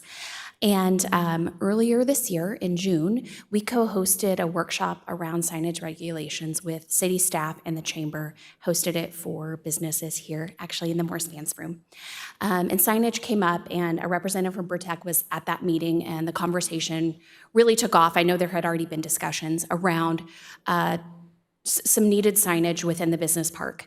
And so, as you know, and as was stated previously, the business park was originally built to house industrial companies, large buildings, manufacturing, lots of different industries. However, over time, those uses have changed, and those were not just accidental things that happened. Those were strategic decisions made by this body and your predecessors to allow for these types of uses. Manufacturing of craft beverages and things like that with these ancillary tasting rooms. However, even though the rules and regulations changed around the uses in the business park, the signage regulations really haven't been updated to allow for the additional visibility for those types of businesses. So tonight I'm here to support not only the request for these temporary A-frame signs for these businesses within the business park, but also I hope that this is the beginning of a conversation around a larger, maybe more comprehensive wayfinding program, which is something that we discussed after the workshop, but does take time and money to develop. However, this is a great start to this conversation, and the Chamber, we're happy to be involved and help in whatever way we can as we move forward with better solutions to bring the foot traffic into these businesses, not just the alcohol-related, but also sandwich shops and other folks that are feeding and serving the 20,000 workers that work in our business park. So that concludes my comments. Thank you very much. Rachel, I actually have a question for you. Is the Vista Brewers Guild still active? And I think there's some pieces of it. It's not exactly the same as it was in the past. I would defer to maybe some of the other brewery folks here in the room, but I'm not particularly engaged with them as an entity, rather than individual businesses. And Mayor, if I might, forgive me for interrupting, it is no longer active here in the city of Vista. They have worked with the San Diego Brewers Guild a little bit, but there is discussion of trying to reform it in some shape or fashion, but that has not come to fruition yet. And we've had talk too at the Chamber around forming a committee especially to serve those types of businesses as well. Good. Thank you. Thank you. Okay, Vince Obarski. Mr. Mayor and Chamber, I'm sorry. Mr. Mayor, thank you very much. Dan O'Donnell, thank you very much. All the members of the City Council, thank you very much for letting me speak, and also too, thank you for the recognition of the veterans and those that are still wearing the uniform. My name is Vince Obarski. I've been here a couple of times before. I own Twisted Horn Mead and Cider here in Vista. We've been now in business for 8 years. We've been chamber members for 8 years. My wife and I have been living here in Vista for 25 years. So Vista is definitely our home, and we're more than happy that we have a business here too as well. Our business, of course, is located in one of those business parks, actually off of Sycamore and La Mirada. In our specific location, unfortunately for us, right at the entranceway to the business park, it is basically hardscaped. So in other words, there's just nothing but rock and weed barriers underneath of it. So even trying to use any type of staked signage is pretty much impossible without destroying the weed barrier and destroying the property that doesn't belong to us, and I'm not very good with that. On the other hand, the A-frame signage basically is something that literally can sit right on top of the rocks. It's off of the sidewalk. It's, of course, not occluding any walkways, or it's not on the street. But as earlier mentioned, yes, the signage does help us greatly. For those who may be just passing by, that we're not necessarily a location that they've actually looked, and that's a destination for them, but it does help to bring people through the door because, of course, there is no foot traffic anywhere, of course, in those business parks. So it does actually help us quite a bit. The A-frames, as I said, would be removed, of course, and have been removed. We've had them closer in proximity to our location, but of course, so that they're not lost or broken, damaged, stolen, or defaced, we of course bring them in, of course, every evening. So for us, like I said, as you just heard from Burtech too as well, we're not looking actually to set those A-frame signs any farther than basically the entryway into our business park. I don't know how that would work in other locations, whether you're going towards a 78 or you're going towards Melrose, because I can see that there would be an accumulation, of course, because, hey, what's fair for this person may not be fair for the others. But I do hope that you can at least support the idea of having the A-frame signs outside in the access points into those business parks. Thank you very much. Mr. Borski, I think you made a good point there about, and thank you. My concern right off the bat is we've identified 11 breweries and tasting rooms in this area, and if they're each allowed to have 2, then we're going to have 22 signs on the way in, and that's a little concerning. But what I do think would make a lot of sense is if the city, and maybe we could work with the chamber, would perhaps lead the way on some wayfinding signage that would include directionals to a number of different retail businesses in this category to help people find, A, know that they're there, and B, find their way. Let's go to Deputy Mayor Melendez. Thank you, Mayor. Thank you, Councilmember O'Donnell, for bringing this up. And I wanted to show my support for signage. I think that the idea of wayfinding is really important, whether it's someone just passing through or, like it's been mentioned, a lot of our own folks in Vista don't always know all of the different amenities and services and beverages that we have. But I agree with you, Mayor. I like the idea of signage for more of the general attraction. We want to make our business park a destination, and we want to make sure that our small businesses are successful, but we do seem to need a little bit more of that infrastructure. Maybe it's signage. It's certainly signage. I think that would definitely help. But what that would look like, I think I would love to explore some options. I'm also thinking about other cities, right? Maybe there's some other cities that we could look at examples that, Carlsbad and Bressy Ranch was brought up. That's very much a destination for folks. How did they accomplish that? How did they create that type of destination feel at Bressy Ranch? I think that there's something really good that's going on in that area is the type of land use where there's maybe a little bit more mixed development. I wanted to check in with staff to see what is, in these areas of the business park where we're kind of seeing a lull of activity and we want to bring more, not just foot traffic, but all types of folks over to these areas to shop and to drink and to eat. Is there any status of these areas in our upcoming general plan updates where we'll be seeing different types of development here in terms of land use? For the business park area, no, it's pretty well built out, and we've expanded the accessory uses like this, but we don't expect to see much more in that regard unless there's some direction from council to do so. So there's not too much more we can do to build like an attraction and to build, either housing or different developments. That could all be considered, but under the current general plan, we don't have that envisioned for the business park area. Okay. Yep. I think that in absence of, some of these destination elements, right, be it hospitality or housing, right, where people are staying a while, I definitely want to help with wayfinding, so I do support that.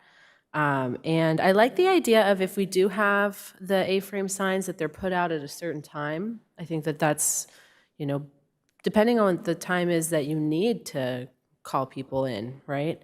I would love to get feedback from everyone on that.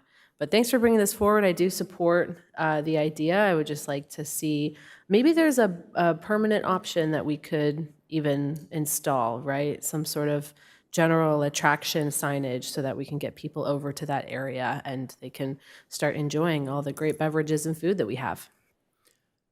I forgot to add an important point, which is there were kind of two separate asks. One was A-frames on the business owner's property. I would certainly support 2 A-frame signs on the business owner's property as long as they don't obstruct the sidewalk for ADA compliance. I would be totally in favor of that. Councilmember O'Donnell. Yeah, I appreciate it. And the whole purpose of this is to have this discussion with this body so we can try and figure out an amicable solution. I understand there's a concern over signage blight that might take place, especially if you have 7 competing businesses trying to draw attention to their own place. But I did have a question because I think it was brought up in our packet on here. So the ability to put a sign out during COVID was relaxed during COVID, so they were allowed to put A-frames out at that time. Is that correct, or am I misreading that? We relaxed signage. I don't think we allowed A-frames for the business park. We allowed them in the downtown area. We allowed some additional banners in the business park. We were really relaxed on enforcement, so there probably were a lot more temporary signs out in the right-of-way during COVID. Yeah, so I guess my question would be, did we receive a lot of complaints about those signage or the signage that was out during that time since there was no enforcement of it? Not to my knowledge. So I do share the mayor's concern and the deputy mayor's concern about there being too much signage along Sycamore Avenue specifically heading into our business park, because I think it defeats the purpose of what we're trying to accomplish. But what I would like to find a way to do, I am fully supportive of a wayfinding system. But what I'd like to try and find a way to do is create a program for temporary signage until a wayfinding system can be created. And we should permit these signs and limit the number of signs that individuals can get. So whether it's 2, 3, 4 per business, whatever it is, we can have that discussion here. And then once we can work with the chamber and the other businesses within the business park to try and create a wayfinding system and figure out what the whole metric would look like, because I know that this is something that had been discussed in the past and there was just a roadblock in there somewhere. So I'd like to try and work with them as well as our staff and our whoever it might be to try and find a solution to that.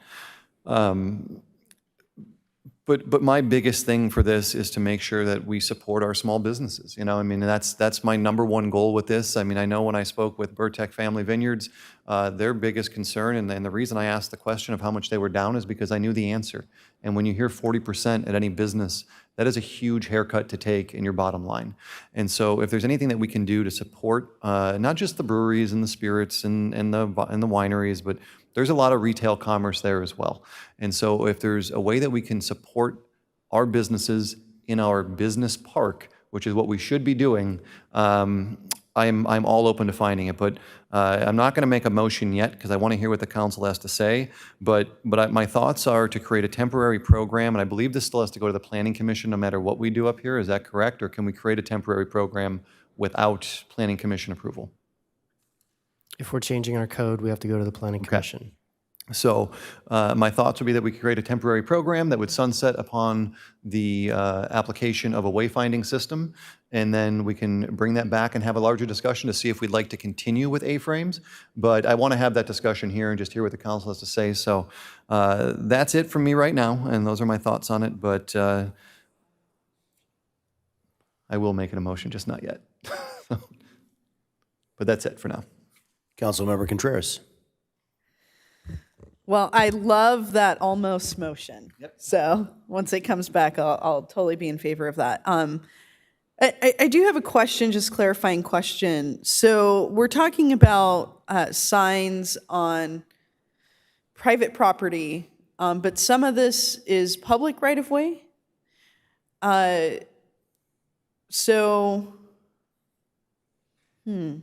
Yeah, I don't mind. I mean, I really don't think it's going to be super excessive. Any time that we implement something, we always have the discretion to review it again. And honestly, I see that, and I want to say thank you, Councilmember O'Donnell, for bringing this forward.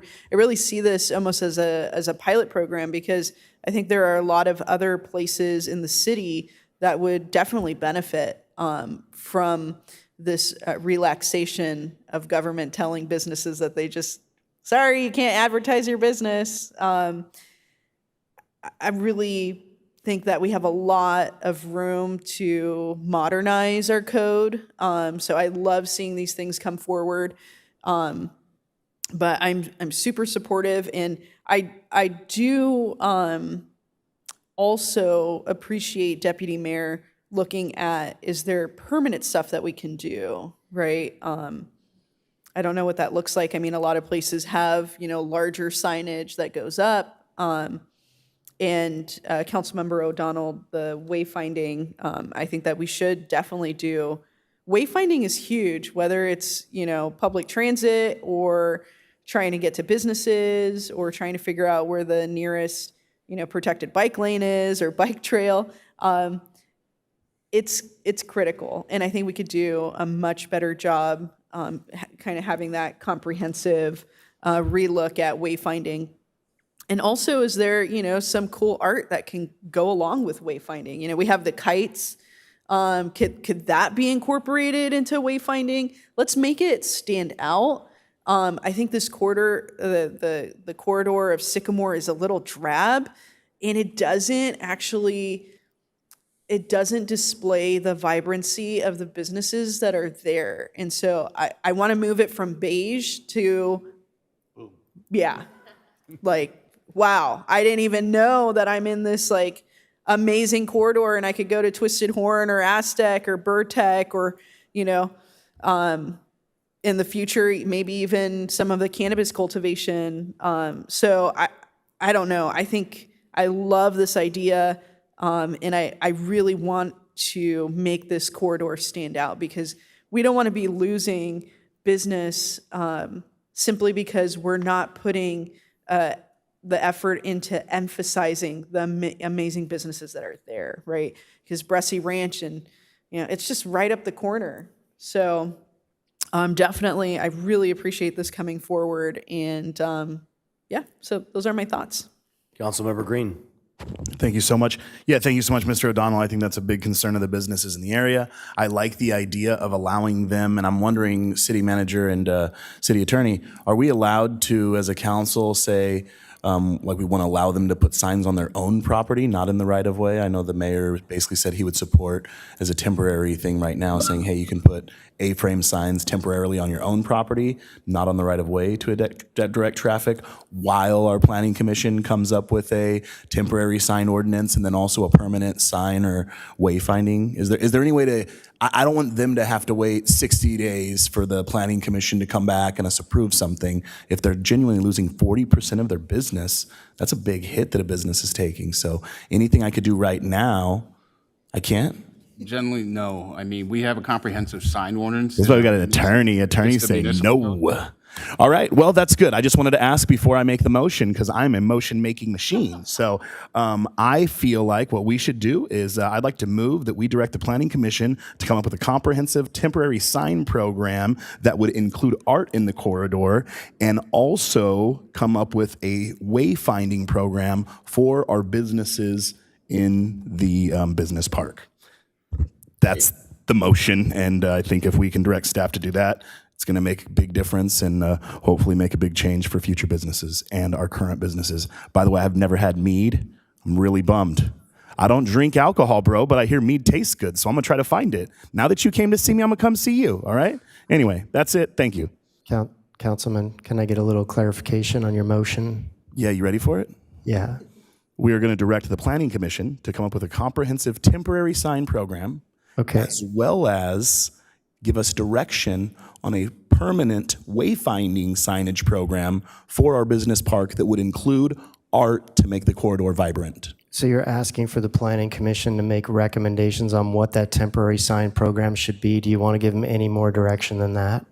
I mean, we've already said we want to put them on private property. The big thing is I feel like we want permanent signage that looks good in our main corridor. Yeah, we I can don't want to get have there. temporary signage in our main corridor. So like for the temporary signage, I feel like allowing them to have it on their property, that should be an immediate quick. So That's easy, but what I'm saying is if you want to allow temporary signage in the right-of-way until we have a wayfinding program, that would be allowing them to put A-frames up during the time frame that we're designing and constructing. and- fantastic. I was just thinking that the Planning Commission would come up with that. I didn't They want to muddy could, it. but I want to make sure that you're okay with I'm that fine with it. concept. Whatever the Planning Commission comes up with that's going to direct more business to them temporarily is great. I don't think we're going to have big complaints out of the community. And then once we make something that's final and permanent and gorgeous, we're all going to get high fives and go have some mead. So I'm good with it as is. Thank you. Go ahead. Did you have- Okay, and, You have to watch the tape back.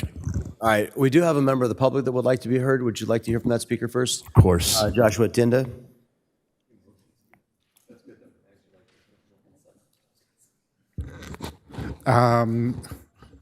Mayor, council members, I'm personally a big advocate of property rights.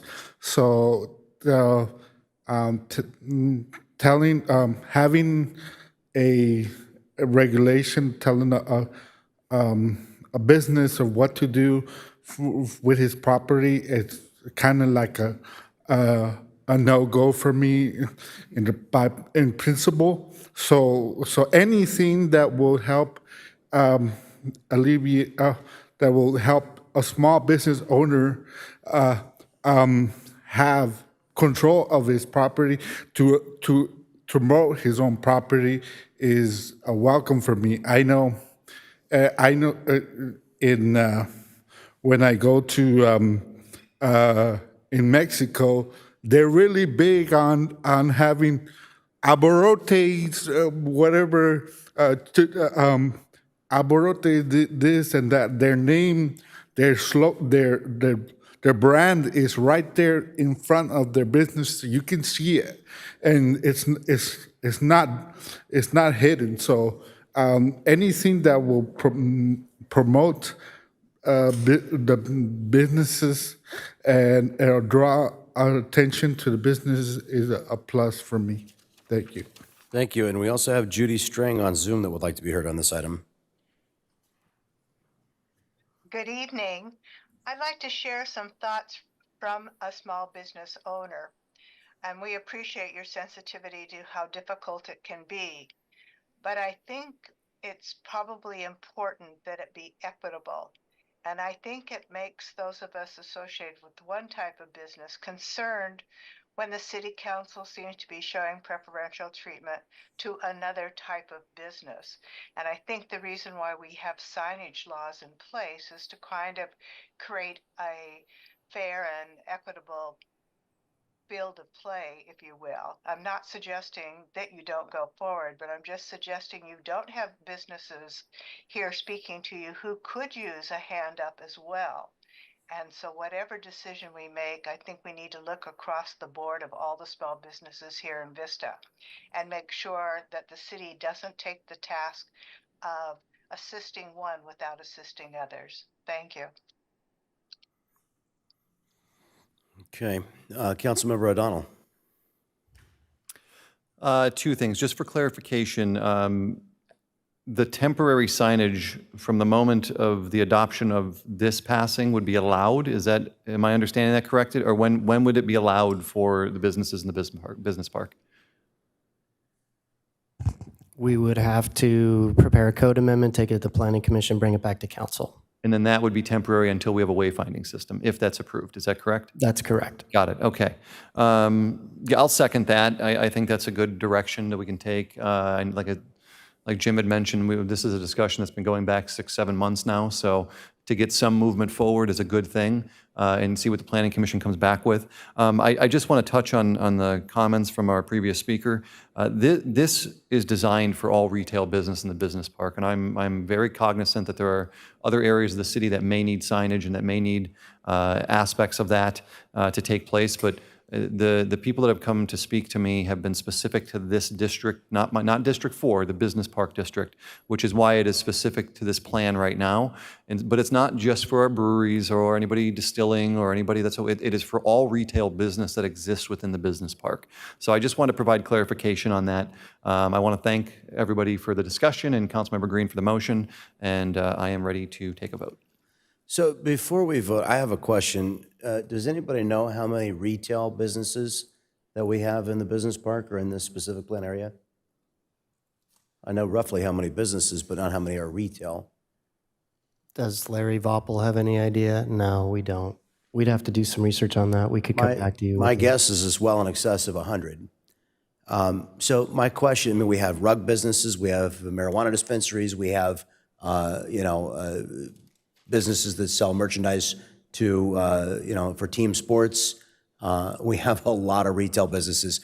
So I'm gonna throw a question at you, and I really need your answer on this. How many signs are we gonna allow at one intersection? That's a great question, and I I think that's really why we're going think to have there has to be a limit. Yeah, I would agree. You can't have 100 signs at one intersection. I also just want to be clear, I think that when we get a comprehensive plan back from the Planning Commission, these signs should be permitted, right? So that way, you can't just go out there once it's changed and then just put up as many signs as you want. I think I have a solution to this, perhaps. Can we allow there's a business park association, right? Everybody's represented. Can we allow the Business Park Association to govern this? In other words, they have a role to represent all of their members. I believe that the tenants of the business park elect the members of the association. They have a due process opportunity to come before. I see a head shaking here. Councilmember Green. Councilmember. My question is, I think it would be very appropriate to allow the association to have further governance. In other words, we can allow, but I don't want to interrupt or impede the ability of the association to perhaps also regulate this. So, remind me, Mr. Chung, so the sidewalk is public property. When we get into the public right-of-way, which is, like basically you have to get a surveyor out there to figure out what's city property and what's not. But generally speaking, when we get off the sidewalk, we kind of think we're on the private property. But there is still a variance that's going to be public right away. So the edge of the sidewalk does not delineate private and public.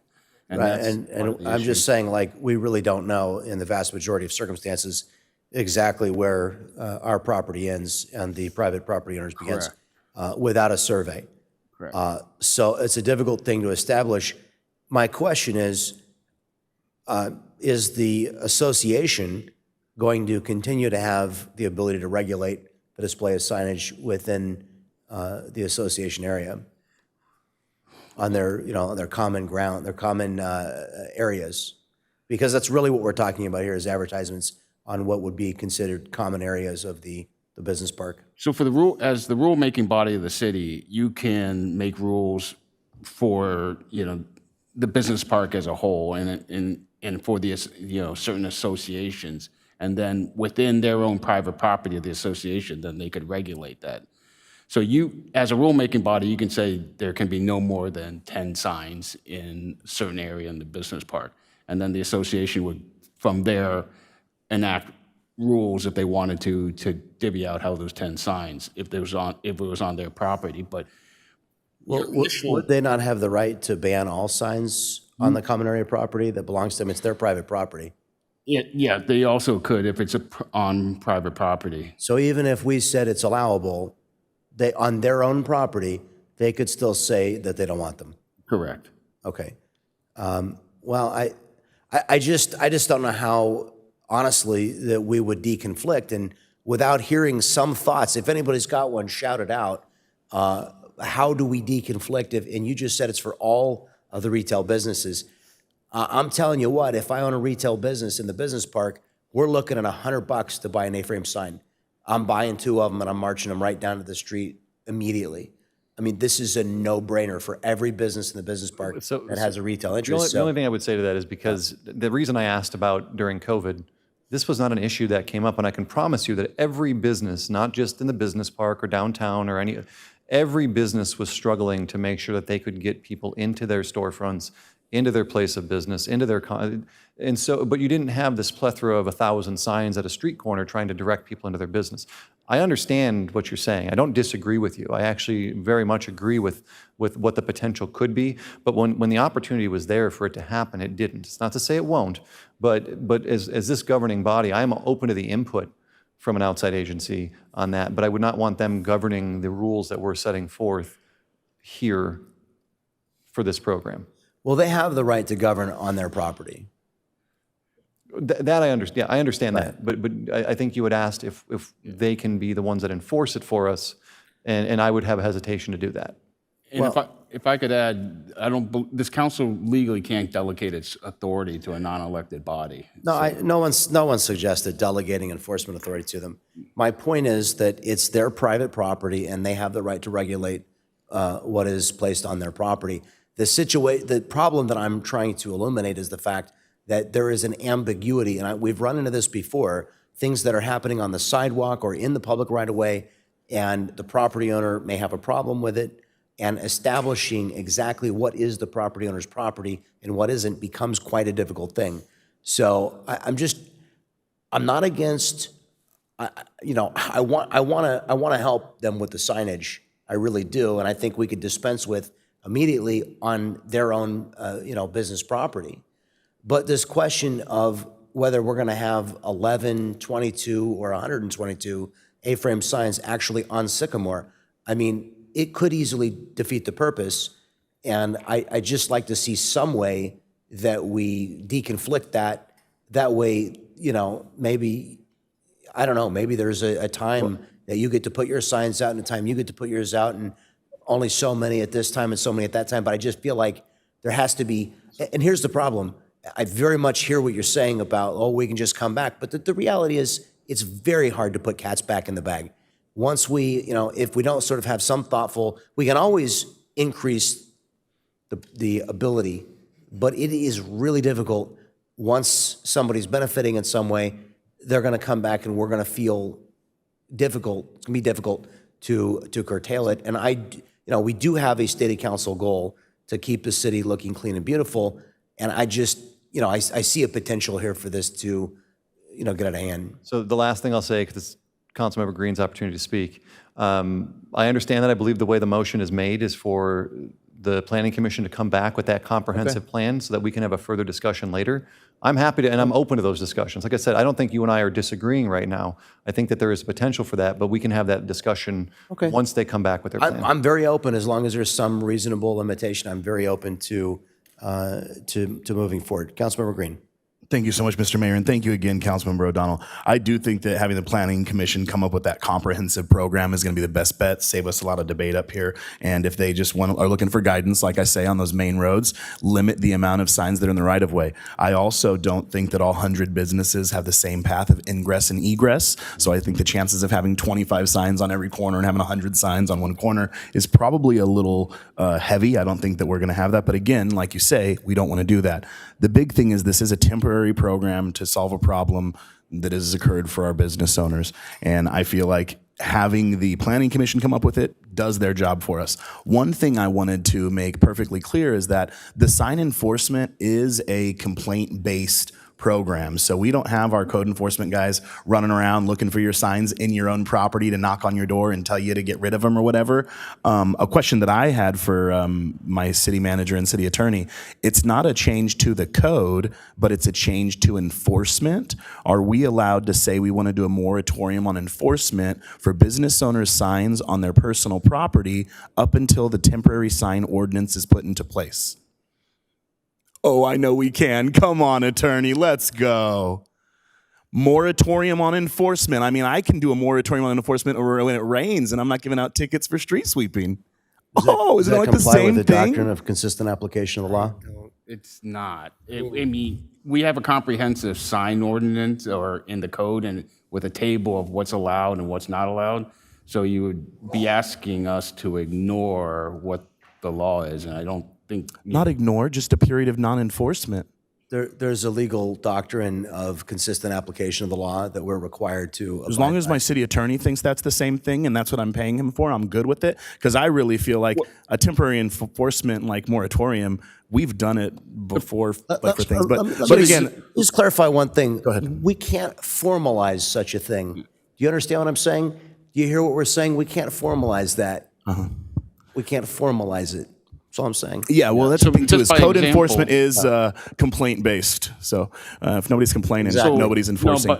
But again, that was kind of my thing is just to make sure nobody does complain, is that something that's within the privy of a governing body to say, hey, we employ code enforcement officers. They enforce the law, which we wrote, okay? For the next 90 days until the policy is presented to us, we don't want them writing tickets to our business owners for having properties, our A-frame signs on their own properties. I don't see how that's a like we're breaking the law at all. I feel like we're helping our business owners and doing it because they've told us there's a problem, an unforeseen problem we didn't see. Therefore, we need to kind of pivot in order to help them.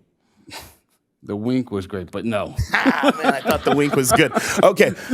Okay, well, that was it. So with that said, just really want to make sure the business owners know enforcement is code-based. I don't know who's complaining, or complaint-based, basically. I don't know who's complaining about your stuff in your own property, but if they are, that's when we would be enforcing. Hopefully, Planning Commission will come back with a comprehensive program. They'll limit the number of signs to help with blight. It'll be temporary. And they'll also have a big 40,000-foot perspective of what our final program is going to look like with beautiful wayfinding signs, maybe like a, big horn mead art thing or something. I don't know, man, but that's why they're there. So show up to the Planning Commission meetings when they have these meetings. Muy importante for everybody. That's very important in English. Thank you so much. Let's go. Councilmember Contreras. Actually, I was going to bring up the code enforcement things. It's funny that you brought it up. And at the end of the day, when there is enforcement, there's also the ability to petition for that to be waived, the ticket, right? And what are the parameters for that? They would write, they need to submit a written appeal explaining why they don't believe they're in violation as described in the notice of violation. Okay, and who? City manager decides that. Oh, perfect. So I think you've heard the will of the council. So let's go forward and let's not have our businesses lose so much money. That's our money too, right? So we want to be able to continue to enhance the city of Vista, and our businesses need our help. So thank you again, Councilmember O'Donnell, for bringing this forward. And I look forward to this amazing comprehensive wayfinding. I honestly think it would be super cool. And I know I always talk about NCTD, but there are some bus stops here, and I think that there could be a collaboration with NCTD too. In Santa Barbara, we had Bill's Bus, and that was to encourage folks not to drive and drink. So, and it worked great. Maybe we have something like that. I don't know. Okay, we have a motion and a second. Please cast your votes. And while we're doing that, I just want to give one more thought and advice to those business owners in the chamber. Maybe there's a committee of the Chamber of Commerce that's formed that represents the beverage business, and maybe there's some mailings if you divided the cost 11 or 15 ways, and we have the Hops Highway. There's a lot of opportunity for co-marketing and letting people know what's here. Maybe we should do an annual event where we encourage people to do what do they call it when you cycle from place to? No. Well, what are they? A brewery hop? Yeah, a brewery hop. Yeah, you do it on your bike. Oh yeah. Yeah, go from. Well, okay. We'll have to think about the public safety element of that, obviously. Okay, very good. just some food for thought. Okay, that item is approved unanimously. Thank you again to everybody who spoke on that item and all the good debate and input. All right, that's going to bring us to item D3, our cannabis consumption lounges discussion. If any member of the public wishes to speak on this item, they may do so by, and they may indicate so by using the raise their hand feature by pressing *9 or submitting a request to speak card. Speakers will be called upon after the presentation. Councilmember Contreras asked for this item to be on the agenda, so we'll ask her to introduce it. Awesome. You know, this is something that I've been talking about since I first got on council in 2018. And we finally do have a council that is supportive in previous public comments about consumption. And we also have some new laws on the books. But what we don't have right now is the ability to actually move forward with this. So my hope would be for us to really just reform Measure Z. And I want to hear from the rest of my colleagues. I don't know if we have any public comments, but I think this really does go down to to reforming Measure Z to make it more business friendly. We do have one public comment from Terry Best on Zoom. Actually, we have 5 public comments. I think they're all on Zoom. We'll start with Terry Best on Zoom.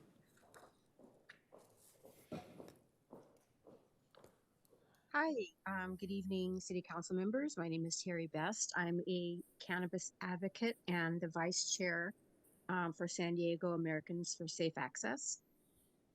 At ASA, we understand the importance of a safe place to consume medical cannabis. Oftentimes, patients cannot consume their therapeutic products in their own living quarters. Consumption lounges are a necessary and compassionate service to the city's patient community. I don't know what you're discussing about Measure Z, but I'm in favor of reforming it if it will help get us consumption lounges in Vista.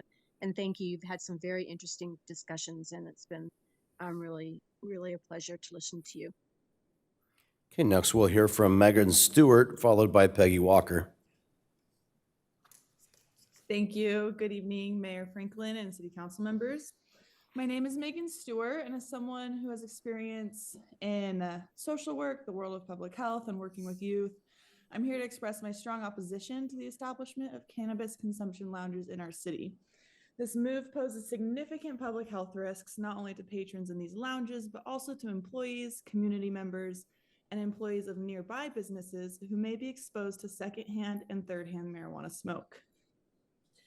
Marijuana consumption lounges would roll back the critical smoke-free workplace protections that have safeguarded workers' health for decades. It would put employees and nearby patrons at risk of constant secondhand smoke exposure, which has many similar health implications to tobacco secondhand smoke.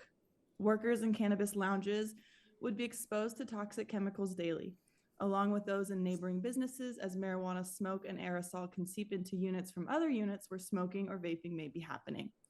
Amanda Raymond, Vice President of Community Development at Flow Cannabis Company and an internationally recognized cannabis expert and public health researcher, stated, "Cannabis has been consumed socially for a long time, but when considering the licensure of social consumption lounges and events, we should assess potential environmental harms, including air quality and exposure for consumers and workers. Protecting the health of the citizens of Vista requires proactive measures. So I'd like to respectfully encourage the council to consider the broader impact that this would have on public health and reject any proposal that would allow marijuana lounges here in Vista. We have an obligation to protect our workers and our community from exposure to secondhand smoke." Thank you. Next, we'll hear from Peggy Walker, followed by Madison. Well, thank you and good evening. I'm a public health advocate and ask that as you consider this, please consider that recent polls indicate that at least 1/3 of voters believe the pot industry has grown too large and ubiquitous. Good reason not to add consumption lounges. Even stronger reasons are unregulated high-potency THC, intoxicated patrons, DUIs, underage consumption, air quality, and smoke-free workplace regulations. While laws control the purity of alcohol beverages, Nothing ensures the quality or the content of marijuana.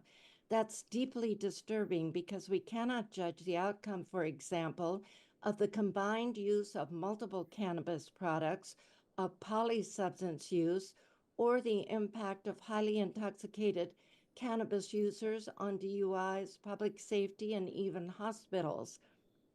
County ERs are already overwhelmed by cannabis patients suffering cannabis hypermesis syndrome, hallucinations, anxiety, agitation, and psychosis. The effects of marijuana are well known. Spaced out behavior, impaired judgment, clouded senses, a distorted sense of time, slower reactions, lower motor skills, reduced inhibitions, reduced mental focus, cognitive decline, and paranoia. Measure Z didn't call for lounges. At a meeting I attended earlier today on this very topic, a CD spokesman said, cannabis should be treated like a prescription medication, stored away, not used unrestricted in a so-called lounge. Please do not allow them. We have enough access as it is. Thank you very much. Next, we'll hear from Madison, followed by Becky Rapp. Hi, thank you. Good evening, council members, and thank you for the opportunity to address the council. I am here to express my strong opposition to cannabis consumption lounges in Vista. Cannabis is often marketed as a harmless substance, but the reality is far from that. We cannot ignore the mounting evidence that cannabis use carries significant health risks, particularly to young people.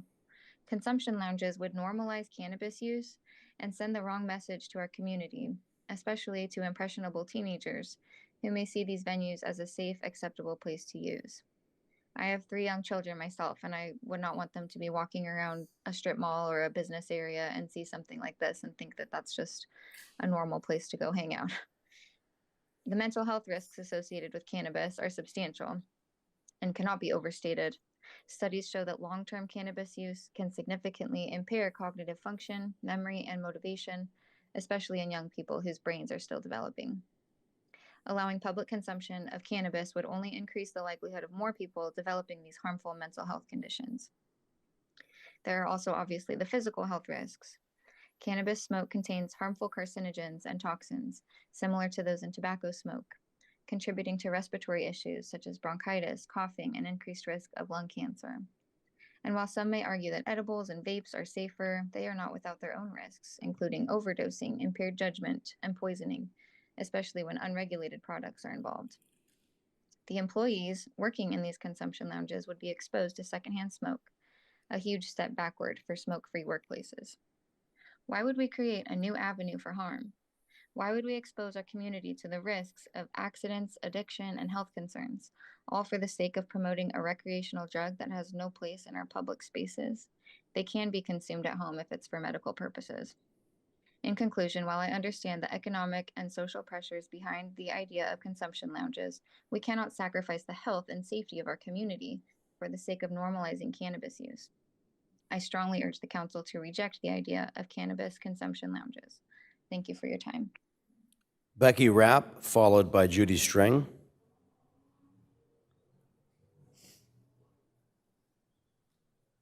Good evening, Mayor Franklin and Council. My name is Becky Rapp, a parent and a public health educator deeply concerned with the idea of permitting consumption lounges in our city. I'd like to actually thank Councilmember Contreras for bringing up a very important point during the fire department update, raising concerns surrounding the uptick in DUIs involving pedestrians and bicyclists. We've seen a significant increase in drivers driving at very high speeds and under the influence of drugs and alcohol. Recently, a tragic car crash took place, killing a young 8-year-old boy and seriously injuring 3 of his siblings with significant head trauma and many broken bones. The man who caused the crash was under the influence of drugs as he showed marijuana in his blood. He failed to negotiate a bend in the road and veered into the opposite lane of traffic due to his high speed. Marijuana exacerbated the situation as reaction time and coordination were deeply distorted. I bring this to your attention as situations like this devastating example can be prevented when stronger policies are implemented around road safety. Residents driving under the influence of marijuana are at an all-time high. Ryan Hutton, a state law enforcement officer and founder of Extract ED, he runs a program to teach police officers how to identify whether a driver is impaired from marijuana. And he stated that marijuana impairment can scramble a person's internal clock. People who are high on marijuana may experience delayed reaction times by 10 seconds to 1 minute. When you're driving, you're always judging time and distance, and there is absolutely no leeway in making the wrong decision. Not even 1 second. You need to know where to stop, accelerate, pass, and press the brake. Residents must understand that it's not safe to drive after consuming marijuana. I encourage this council to consider the detriment to road safety, as residents don't fully understand the consequences of driving high on marijuana. Please do not entertain the idea of socializing marijuana in lounges and public venues. Thank you. Judy Strang, followed by Heidi.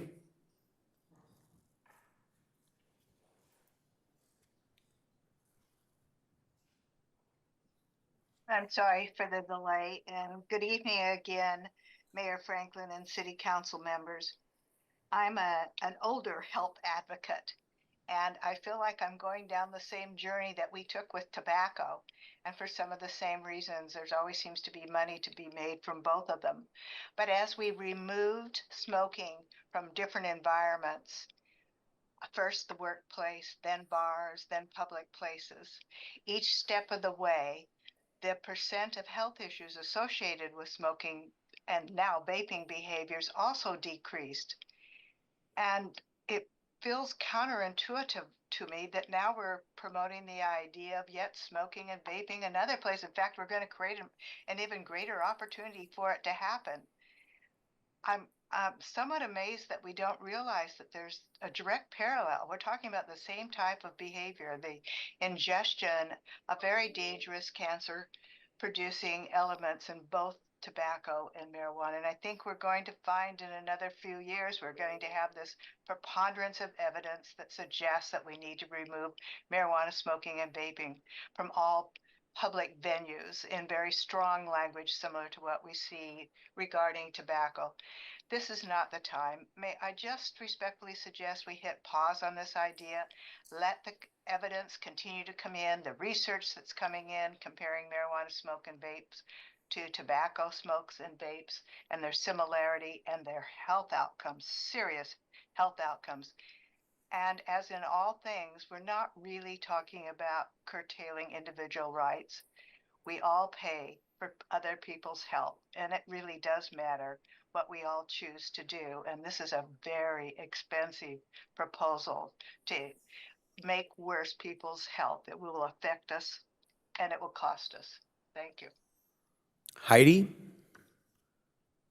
on Zoom. Thank you, Council. My name is Heidi Whitman, member of Americans for Safe Access and former employee of Flow Kana.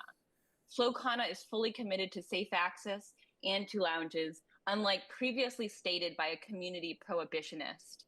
I want to echo what Terry Best said. Our constituents in apartments and condos and federally subsidized housing have no access to legally use the medicine they need. Please support amending Measure Z to allow your constituents equal access to use their legal medicine. 22 veterans commit suicide a day, and many of these veterans use cannabis instead of pharmaceuticals. Thank you. Okay, that's our final public speaker, so we'll close the opportunity for public comment on this item at this time. And I just want to jump in with, we've had a discussion about the requirements of the state law, state licensure, the inconsistency of the cannabis lounge license with the medical license. And unfortunately, because Measure Z only authorized medical licenses, and we probably don't want to authorize another 11 recreational licenses, which would force us to have a lottery for 11 more medical licenses. It looks like what I'm being told by our lawyer and our staff is the real way to fix this is to have a corrections to Measure Z We've discussed that before. My thought is probably we're at a place where the people of Vista would, if we work with our cannabis industry, they probably the cannabis industry would support that, and probably the voters would too. But it does look like we need to go back to the people. And I think it's a good opportunity too, because I think there's some things that the dispensary owners would like fixed and the city would like fixed, and would probably give us an opportunity to put some things right. So that's my suggestion, would be that we give staff direction to maybe form a committee. We like to form committees and seek some industry representation, maybe we could even put some of our advocates from the Prevention Coalition. We can bring everybody to the table and hear from everyone. I think, it's a priority for all of us to prevent youth consumption. That's a major goal for us.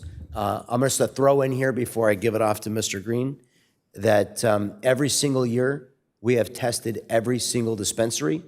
We have tried to get a youth decoy into these dispensaries, all 11 of them, every single year. And every time, which is now, what are we up to?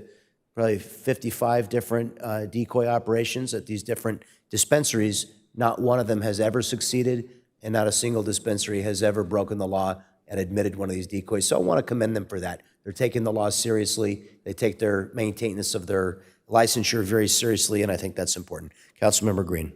Thank you so much, Mr. Mayor, and thank you for saying that, because I think that helps with the stigma of what these cannabis dispensaries are actually bringing to our community. And the fact that we've had no underage sales with any of our decoys speaks volumes. We know we've had underage sales in tobacco within that same time, where we find some retail businesses that people find socially acceptable. And these cannabis businesses really are running top-notch facilities and making sure that our youth are protected.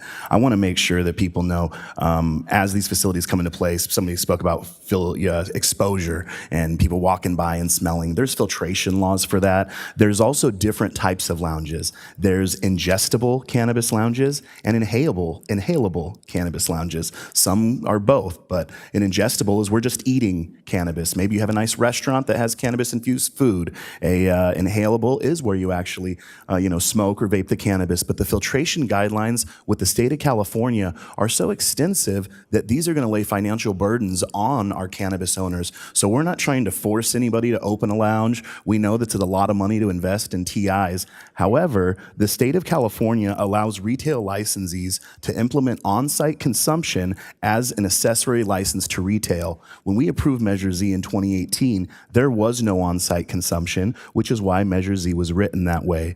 This is just one of many holes over the last 4 years that we found in the implementation of Measure Z.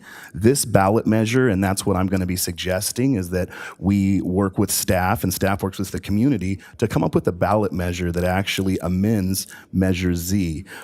This ballot measure will allow city staff and council to have more unilateral authority over enforcement, implementation, and public safety in the successful cannabis industry that we've established within Vista. Measure Z did help move the needle forward, but we really need to amend the measure to ensure that our existing businesses can remain successful and competitive in a quickly changing and evolving industry. There's no economic or social pressure. What we are here in Vista is we're at the tip of the spear when it comes to cannabis. We're the first city to have a legal retail cannabis market. Our retail cannabis market has generated a lot of income. You're going to see in our next slide, our next discussion item, how we're allocating that for the community. I feel like lounges are the next evolution in cannabis, whether they're being ingested or inhaled, and we don't want to allow 11 more retail licenses. So these Measure Z dispensaries that have been here and been successful, what we're looking to do with this amendment is allowing them the use of the accessory license that the state of California has already approved. Unfortunately, with Measure Z, as the governing body, we can't make that decision on our own without opening ourselves up for liability. So I would love to approve lounges tonight. I know Councilmember Contreras would as well. We may even have the support of the council. Unfortunately, since Measure Z was passed within our city, and this is why it's so important for elected officials who are actually governing the cities to come up with policies and ideas on their own, to not force the citizens to do ballot box planning for their city, because that's exactly what this was. The council didn't see cannabis was going to be a good industry, so the citizens came up with this law, and there are some holes in it. So I would like to make a motion, and my motion is very simple. I'd like to direct staff to come up with a strategic plan, budget, and ballot item to amend Measure Z to allow on-site consumption. That's my measure. I expect staff to come up with a good comprehensive program, which will include community meetings in each district probably, and a lot of feedback to future councils. But this should be a ballot measure that goes on in 2026. The committee that we're going to form can decide when it goes on, whether the primary or the general election. But this is a ballot measure that needs to come forward to the voters of Vista. And this is something that as a governing body, we don't have the authority to do. And I really feel like the voters of Vista are going to make this decision on their own. If they feel like this is a good decision, they're going to make it. And as a current council member that helped implement cannabis policy, I think this is a great decision and a great evolution for our city in the cannabis industry. So the motion that I've said I make, directing staff to come up with a strategic plan, budget, and ballot item to amend Measure Z to allow on-site consumption. Thank you for allowing me to be your Brown Act buddy on this. It was great to chit-chat about it, and I'm happy what we've come up with. Councilmember Contreras. I second the motion. We have seen that just prohibition doesn't work. It didn't work for consuming alcohol, and it hasn't worked for cannabis. So we want to be a pro-business environment here while keeping our community safe. And I've had constituents come up here crying because they're tired of smelling cannabis. And I can't do anything for them because I can't create safe consumption sites. And a lot of folks, they want to go to these different places to consume cannabis. And I took a tour of one in West Hollywood. I got lost momentarily because I thought I would be able to easily identify which one was the lounge, and I was like, oh my gosh, I had no idea. I was there with a few other elected officials in the region, and we toured it together, and it was phenomenal. Someone was having a birthday party. No one, in fact, it's a lot safer than even going to some of our local bars. People are not going crazy all over the place. And it just seemed like a really good environment. You couldn't smell the cannabis. There was no way to tell that it was a lounge for inhalables and consumables. So, if it works there on a very busy road that has a ton of businesses, just a lot of density, tiny businesses all along this corridor, I know it could work here in Vista. So, and this is us empowering the community to make the decision on their own, right? I really do echo the sentiment of, we have to be forward thinking. Had the previous council been a little bit more forward thinking and less anti, we wouldn't have to be having this discussion. Their Measure Z brought us to a place where we're seeing a lot of benefits from cannabis and none of the issues that folks were concerned about. And the public sees that, and I'm sure that there's an appetite for reform because we can always make things better, but we have to have a council that wants to go in that direction. So I really appreciate Mayor Franklin too, your thoughts on this. But with that, I just wholeheartedly will second this motion. Deputy Mayor Melendez. Thank you. I support this item. I think that reforming our Measure Z has been something that many of us have acknowledged for a while needs to happen. But as new state laws are developed, even more so. So the state of California has really stringent requirements. And, as someone who cares about this industry because I believe it can be very personally empowering, I see that cannabis is a sacred plant medicine that has been overly regulated by the US government. And the social and recreational and spiritual and personal use of cannabis has been excessively regulated in this city. But that's not to say that commercial cannabis consumption is without hazards, but that's why we have such stringent regulations. That's why we have the decoy operations, which is such a great point, Mayor, that we've never, ever had an illegal youth sale of cannabis in the city of Vista. That's something we should really be proud of.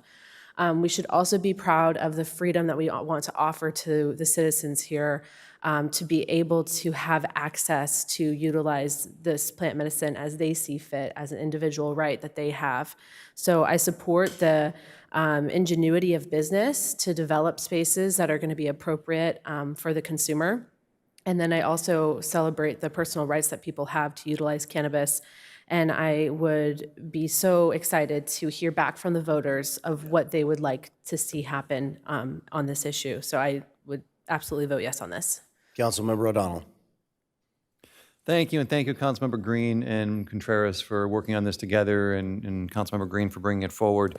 I am fully supportive of putting this on as a ballot measure. I know that in my neck of the woods in District 4, there are some mixed feelings about cannabis, to say the least. But what I will say is that, with the exception of one dispensary I can think of, most people don't even know where the other ones are in District 4. They're back and buried and hidden. They don't cause issues. And I love the point of the fact that we've never had an illegal sale from the dispensaries in our community. But I do think it is the right thing to put this in the hands of the people and give the power to our citizens, as they did on Measure Z, to decide whether or not this is something they want to bring into our community. So I would be very supportive of that, and I appreciate your motion. So again, just thank you for your work on this. I'll look forward to the outcome when the time comes, and I look forward to what that ballot measure is going to look like. Very good. We have a motion and a second. Please cast your ballots or your votes. It's an electronic ballot. That item is approved unanimously. That will bring us to item D4, our fiscal year 2023-2024 fourth quarter financial report. If there are any members of the public that wish to speak on this item, that may indicate so by using the raise their hand feature, or by pressing *9, or by submitting a request to speak card. Speakers will be called upon after the presentation. Finance Director Mike Sylvia will introduce this item.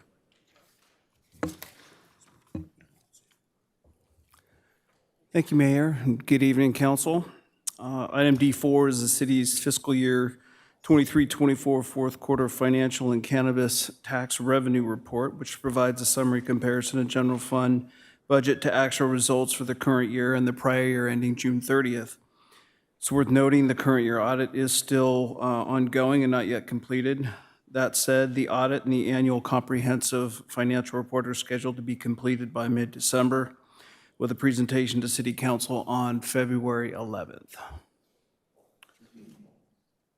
So discussing general fund revenue expenditure results. Overall, general fund revenues came in about 2.7% above budget, or $3.3 million. Of the larger revenues, property taxes were 1.1% above budget, or about $386,000, while sales tax was just over budget at 0.6%, or $135,000 greater than budget. Charges for services, the city's third largest revenue group, came in at approximately $500,000 over budget, mostly due to building and engineering charges. And lastly, investment earnings exceeded budget by roughly $1.3 million, or 48%. Additional revenue details can be found on Exhibit 2, page 10 and 11 of the agenda report. Turning to general fund expenditures, they totaled $126.2 million, or 81.7% of budget. Much of the savings was due to vacant position salary savings, as well as general fund internal transfers, and carried forward funding for projects still in process at fiscal year end. The detailed expenditure listing for the general fund is shown in Exhibit 4, page 14 of the agenda report. The net result for fiscal year 23-24 general fund activity is a $6.7 million year-end fund balance, and per the table at the bottom of this slide, we can see that the results are fairly consistent with recent years' figures on a percentage basis. And so staff's recommendation for utilization of that $6.7 million year-end fund balance is shown on the slide above. They're shown by city goal. Of the three largest recommendations, nearly $2.2 million is recommended to be added to the city's general fund emergency reserves, which will result in achieving a funded level of 32.5%, or the midpoint of the range council established with last spring's goal-setting session. And that is 32.5 as of the current fiscal year's budget, 24-25. Secondly, the $1.7 million for traffic will fund 2 projects, $1 million for future traffic calming and speed hump projects, and $700,000 for the connection of 9 traffic signals to the fiber network, which will enhance signal communications. The third largest recommendation for climate and environmental responsibility would fund 2 projects, $1.5 million for EV charging stations, and $50,000 for an expansion of the city's tree program. Details of all of these recommendations are shown on Exhibit 11, page 23 of the agenda report. Earlier tonight, Council formally adopted City Council Policy 200-21, which provides direction to staff on the utilization of the city's cannabis revenue. For fiscal year 23-24, the city received $6,540,061 in cannabis revenue. For the components of the new policy, 65% of the revenues are to be used as general revenue within the general fund, with a minimum of $4,466,396. The total revenue was short of the 6.87 minimum needed to actually use 65%, so the minimum for 23-24 will be used, that $4.466 million figure. The other 2 components are 15% for scholarships. That total is $888,000, with $711 going to extracurricular activities and $178,000 to academics, an 80-20% split. Let's see, with staff costs to be netted into those figures. The third component is City Council designated one-time projects that total $1.18 million. Those projects are shown here on this next slide.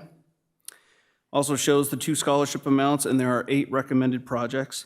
The projects are grouped by City Council goal and show an emphasis towards homelessness housing, public safety, and parks and recreation. The total recommended allocation for these recommended projects and the 2 scholarship programs total $2,073,665.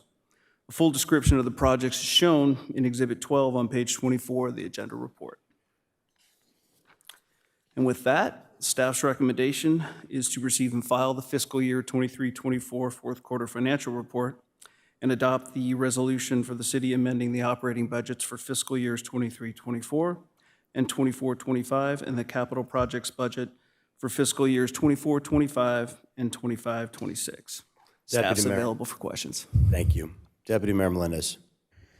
Thank you, Mayor. I really appreciate this. Thank you so much for these updates. It's so great to see what our prudence has resulted in, a surplus, and now we have a number of projects that we can invest in. I'm glad we're putting a healthy portion towards our emergency reserves. I'm satisfied with that. Really, there's a number of projects on here that I'm excited about. Thank you for including the shade sales. Those types of one-time improvements are really meaningful. I did want to ask our city manager about the community engagement portion. This $60,000 is for a variety of items, including some personnel support, but mostly like marketing costs for the city. Do you anticipate that this would be an ongoing expense outside of just this year? That's a great question. So I feel like we have enhanced our communications program pretty significantly. Last year, we budgeted additional money in our year-end fund balance to make that happen. This year, we're doing the same. So yes, moving forward in the budget, we will look at including some additional money to make sure we don't need to keep coming back at year-end. Yeah, I would like that. And also for us to, if there is an increase to the budget yearly, that we have really clear benchmarks on what engagement looks like, because our communications have been fabulous. They've been so great. I feel like we're really reaching people. But, communication effort versus community engagement, right? Maybe there's more ways for us to measure that community participation. So as long-term fiscal responsibility, please come back to us with what the cost for community engagement will look like through city manager's office. And then I had 2 recommendations to my council. I'm wondering if you'd be open to me making a motion on this. So we have $1 million in traffic calming reserve fund. I would love to expand this to not just the speed hump projects, right, that come through the city via petition. And when I spoke to the city manager, he said that there's about $500,000 that was needed for this next year for speed humps. So that we kind of can anticipate that. Would that be correct, John? That was the staff request. Yeah. So, $500,000 for speed humps specifically, but I would love to be able to use this traffic calming fund not just for speed humps and other type instruments, but also start to build a fund for other mobility projects and enhancements to the public right-of-way, such as sidewalks. So if we could make that change to include sidewalks on projects for this funding source, that would be great. And then in addition to that, I spoke with city manager, kind of digging a little deeper into the slurry seal label here under the electric car charging stations. So we have an item here that we are pursuing grant funds for. Is that right? That's correct, the electric vehicle charging station project. Okay. And if we do receive that grant, hopefully we do, then there will be funds remaining. Correct. Okay, so I would like to, John let me know that we're going to be receiving information about our slurry seal program and kind of advancements that we're making to our slurry seal program in the next couple of months. When would you say that we're going to have that discussion? We're looking at doing that in February. Okay, I would ask that maybe we hold off on allocating these dollars until we get more information about the slurry seal program, because so far it's just covering the electric car charging stations. But hopefully we get the grant, and we might need a little bit more information about the slurry seal program before I feel comfortable putting that money aside. I would be comfortable putting that in traffic-related expenses since it's similar. But again, I would love for the traffic calming reserve fund to be a little bit more expressive towards sidewalks and other type projects. On the other side, when it comes to cannabis, my other recommendation would be that for our emergency rental assistance program, instead of putting that towards our existing VHAP program, I would like staff to pause on that and bring forward some program recommendations for a rapid rehousing type rental assistance program. So getting people into housing. I think we've done a lot of great programming on prevention, and the mayor and I have spoken about on our homelessness standing committee meetings about the resources that we need for homelessness intervention and getting people into those home options, into the apartment. You know, the cost of a deposit can be very high and prohibitive for people. So I would ask that we look at that, our rental assistance program, maybe even if we can go with the same service provider, that would be great. But I do believe that we need more rapid rehousing services in the community. So those would be my recommendations. I'd love to hear from everybody else. I wanted to understand your wanting to hold the slurry seal. Are you saying that we would not be allocating money to the slurry seal, and would that delay the slurry seal? No, I'm saying that staff is making us aware that we may need more funds towards a slurry seal, but I don't know exactly what that is. And the number that's indicated here is just to cover the electric car charging stations. It's not really reflective of the budget for the slurry seal. So once we know that budget for the slurry seal, I'd be totally prepared to fund it. We just don't know how much that is. So we have a slurry seal / asphalt funding shortage in general. That's a policy issue that we're going to bring to council to discuss in February. And we'll explain where we are in our program, what our pavement index is, where we want to be, what the funding shortfall is. So we're waiting to find out if this grant gets awarded, which we'll find out in December, supposedly. So by the time we have that discussion, if we win the grant, we'll have the 1.5 million and we can decide if you want to use it for slurry seal as part of that discussion, or if the council's satisfied with our current program, we can reallocate it for something else. Okay, and you're trying to protect the slurry seal with this motion? I'm trying to do two things. I'm trying to not spend money on something I haven't been given information about yet, which is like the slurry seal program and how much more. I mean, it costs a lot of money to maintain our roads, but we don't have that number in front of us. And so I'm trying to do that. And I'm also just trying to work with staff on the timing where they can bring that information to us. So it's not necessary for us to put money into the slurry seal project tonight because we can always name these funds once we have that information. But at this time, I don't have that information from staff. So I do want to make sure that we're funding the slurry seal. And we've not had a public discussion. I've not seen any information from staff of what our deficiency is. And I would want to have a conversation about what our deficiency is. Again, the cost to repair our roads is so massive that this is a surprising allocation to the slurry seal projects. And staff will have updates on that in February. So, but John Conley, essentially, you're asking for us to, since we know that there will be higher costs to slurry seal, you're asking for us preemptively to set money aside for that? That was the request. If we didn't if we won the grant, we had the money available. And I totally hear that and value that, but I also would want to wait to make a decision on funding until we have that discussion. Of course. And Mayor, in response to your question, that doesn't slow down the current program. Okay, very good. Councilmember Green. Thank you. And am I correct in saying there's no deficiency or slurry seal funding in this year-end fund balance thing right here? The money that we had set aside for the EV charging project, the 1.5 million roughly. Gotcha. In the notes there, it says if that grant is awarded and we don't need that money, we were planning on putting it toward the slurry seal program. Got you. So we're just saying let's So we're going to wait. keep the money just kind of there until When we have the discussion, we'll allocate it. Sounds good. Have fun in February, Council. Really appreciate that. That's fantastic. As far as your ideas go, I love the idea of adding sidewalks to traffic calming mitigation plans. I wasn't sure, are sidewalks not part of traffic calming mitigation? Generally, no, but we can make that change. Bro, yeah. No, I like that. That's cool. The other thing was the question about the VHAP. Jonathan Lung, can I ask you about this real quick?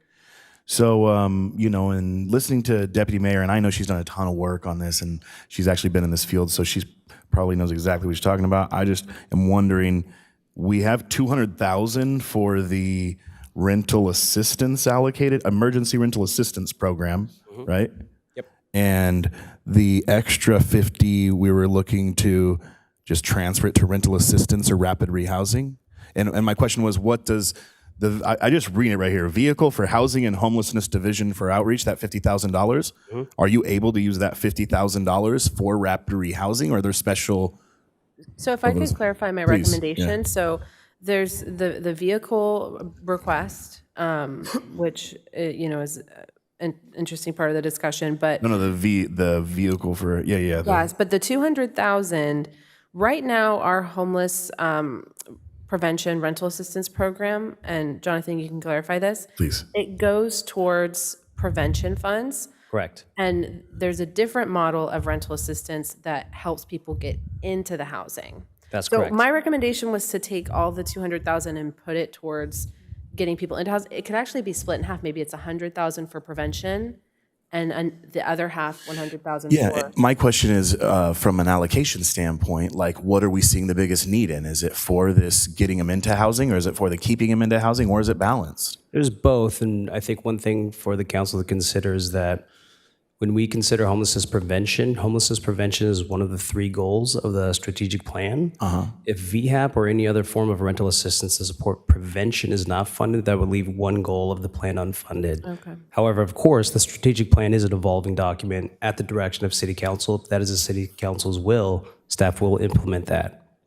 Okay, you keep saying VHAP. What is what? That's the rental assistance program, the Vista Emergency Housing Assistance Program. Thank you, Jesus. Appreciate that. Sorry, so many acronyms, man. I feel like it's alphabet soup Alphabet up here soup, yep, sometimes, that's right. man. The DOD and the DHS and the, yeah, anyway. Okay, thank you so much for that. So we're not taking away, because when you said VHAP, I was like, oh, vehicle housing, maybe it's the vehicle housing. I didn't know what it was. That was a separate, VHOP yeah. though, you know? I was like, I didn't know.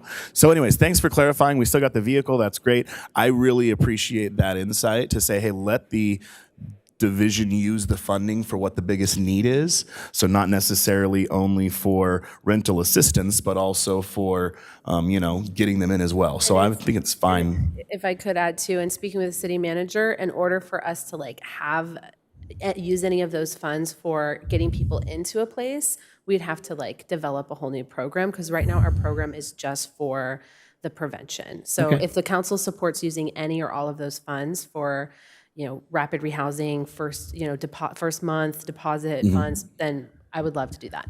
Jonathan, I know I made you walk away. Did you use all the 200,000 before? Did you use all of those before just for prevention? Or have you never had that money before? Currently, the VHAP program was funded at 1.4 with ARPA funds. Okay. And all of that money has been expended for prevention. None of it for... None of them for rehousing, but I will note something else to consider as far as upcoming grants. If the City of Vista's ERF 3 grant is awarded, we will have a substantial amount of rehousing funds available, but that's only if that is awarded, and we should receive notice of that sometime this month. Okay. So I would be open to allocating those emergency rental assistance program funds for whatever rental assistance people needs, whether it's, getting into a place, staying in a place, whatever. So I think that making sure that there's less strings attached to the government money to help our community, that's what it's all about. I'd hate to, turn somebody away that's really in need, that's a resident, that we could help, but we have these strings and this verbiage attached to the funds, so we can't get them into a house, or we can't keep them into a house, and now we're responsible for getting them a bed at a hotel, or putting them in one of our Operation Hope, or Solutions for Change. So anything we can do to keep families in stable living situations is great. I moved 13 times between first and 12th grade. I attended 8 different schools. I was evicted from 7 different places. And as a little kid, seeing red notices on your door and all that stuff, it was hectic. I mean, that's why I'm so good with people, because I had to meet everybody in new schools. But I don't wish that for anybody. And the city of Vista I grew up in didn't have the availability to do that, just like they didn't have the availability for these scholarships and things. So thank you so much, Jonathan. I appreciate that. Other thing is, Mike Sylvia, what's up, man? How you doing? 48% plus on my investment earnings this year? $1.3 million extra for my budget? Is that legit? Wow, this guy's a big deal. I don't know what you're paying him, but he just made me $1.3 million extra dollars. That's good money. Money well spent, Mike Sylvia. I'm going to say code is not the only department in the black now, because finance made me money this year. So that's good stuff. I also just wanted to, somebody was saying something about our communications department. They are phenomenal. Fred, Aaron, and London, the amount of content that they produce, their ability to connect with our community, connect our council with our community has been phenomenal. These funds that we've allocated are life-changing for our city. Our city does have a life of its own, and the funds that we're spending on it are really making a difference.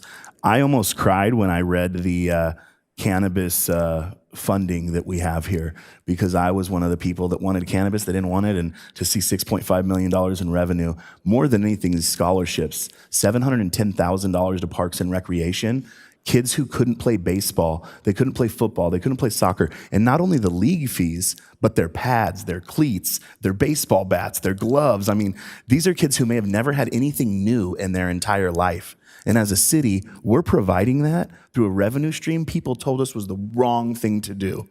And as a council, I would hate to call all these families that we allocate these $700,000 to for scholarships and say, hey, a third of people don't like cannabis, so we're not going to continue our program. No, as leaders, it's our duty to do the majority of what our city wants to do. That's why we're elected. And seeing the fruits of what cannabis has produced, and knowing that we have not only $710,000 in sports and extracurricular scholarships, but $177,000 in educational scholarships. I'd venture to say we are the biggest donor of educational scholarships in the entire city of Vista, maybe the county of San Diego. I mean, heck, this is amazing. So this is something that we need to toot our own horn with and say, hey, look, man, we have really cracked the code on this. And as a council, we're not greedy. We're not doing it to pad our pockets. We're doing it to give back to our community. And these year-end fund, balance and these year-end fund expenditures that we have, they are making a huge difference. So I don't have any special requests other than thank you for doing a great job. Please continue to do a great job.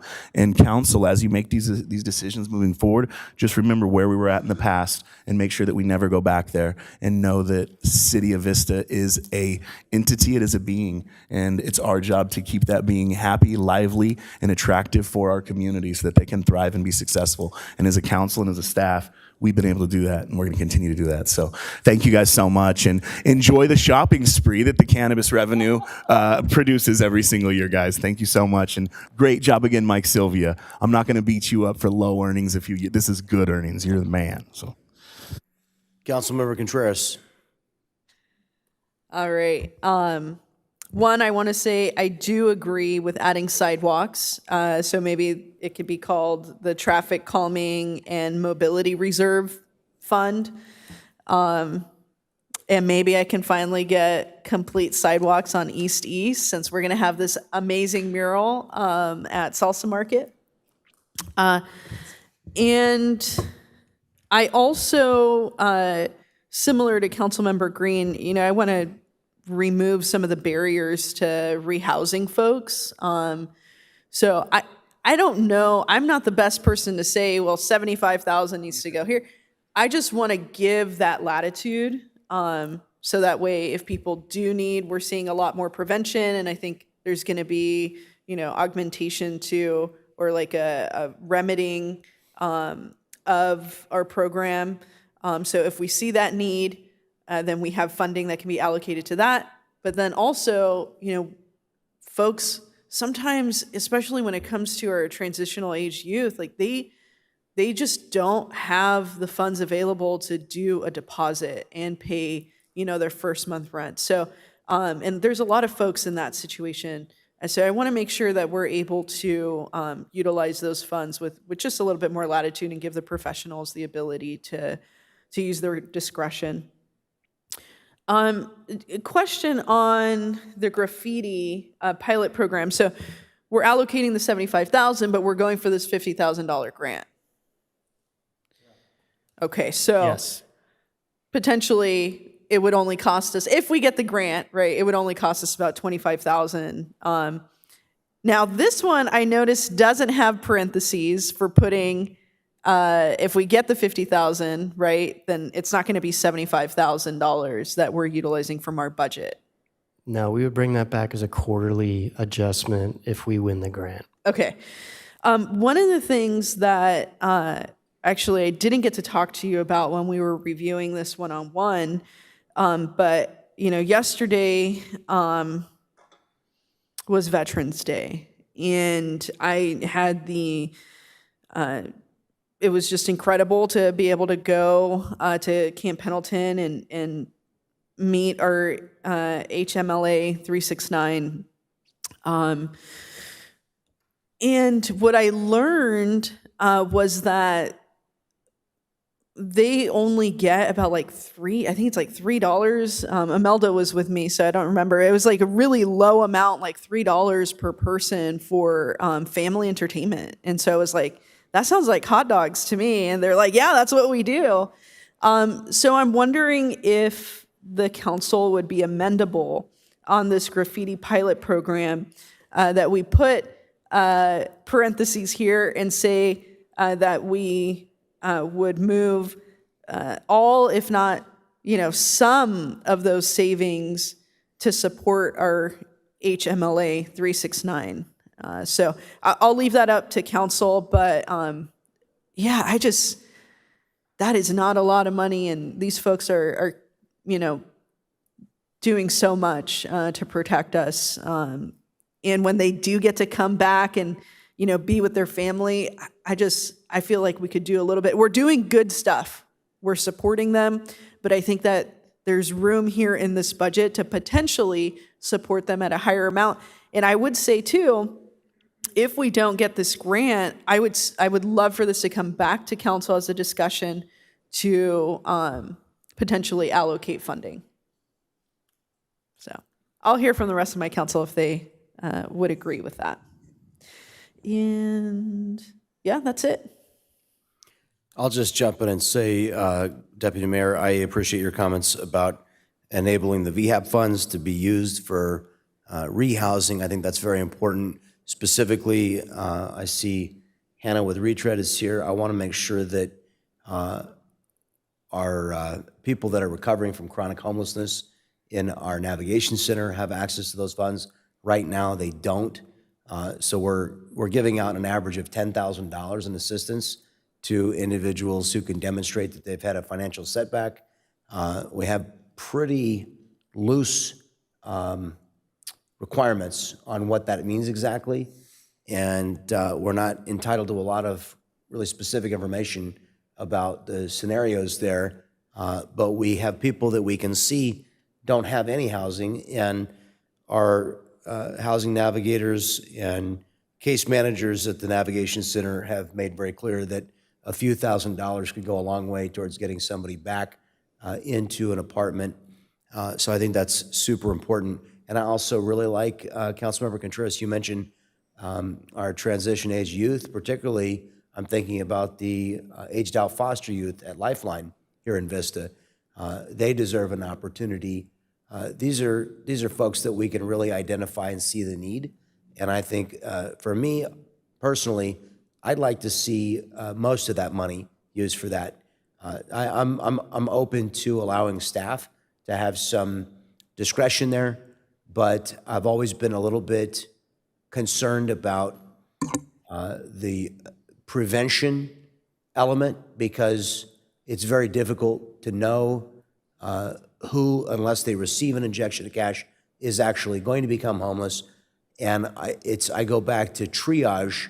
When we have people who literally are homeless and who a few $1,000s would change that circumstance, and then we have others who certainly are in need, and it is a definable need, but there's not really a way to guarantee that if they didn't receive those funds would become homeless. If we have the two competing priorities, then I would want to give it to the people who are demonstrably currently homeless to get them housed again.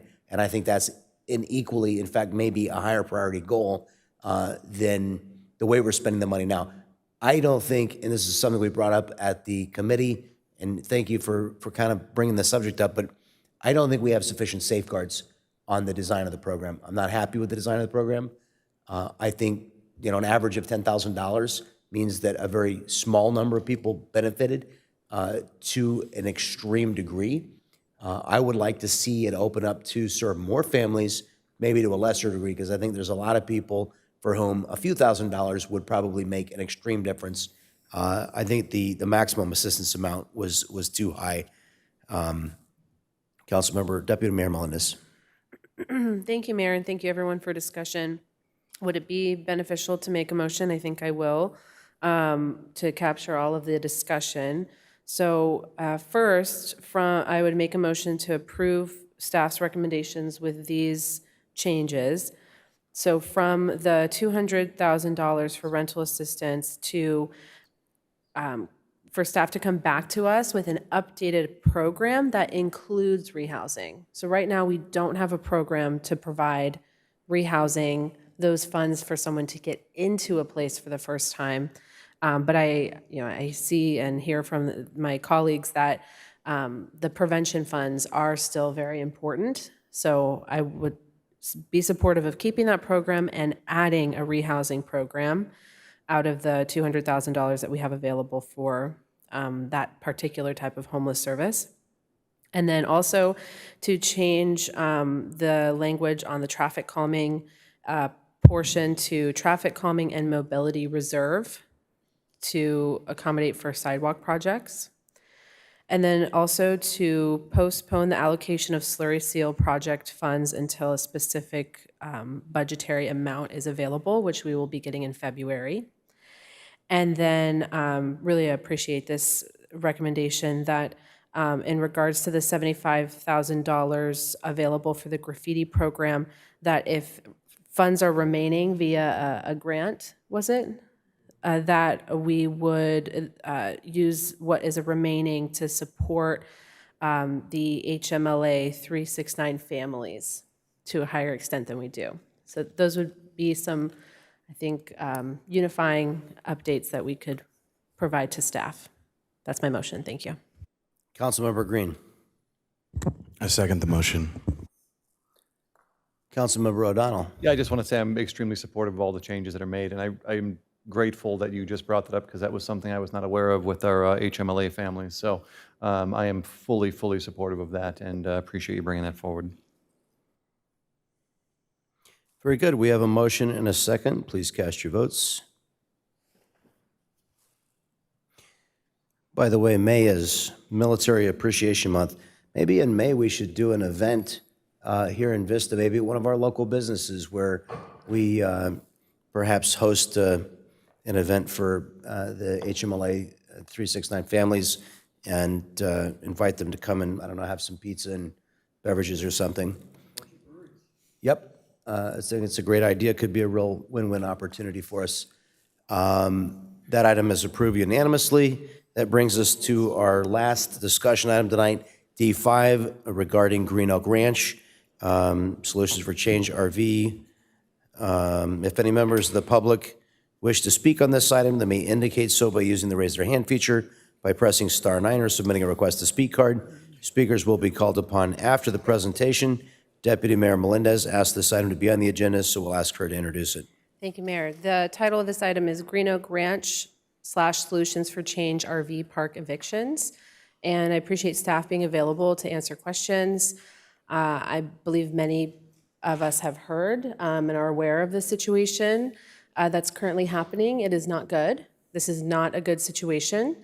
RV park residents who are living on what's known as the Green Oak Ranch property are being told that they must vacate the premises. They are under the threat of eviction, and it's not clear why.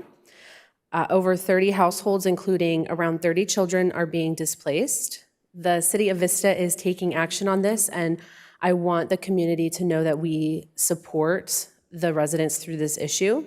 I've asked our city staff to be available to help us understand the issue, and I have a few questions prepared and potentially some action items for the council to consider.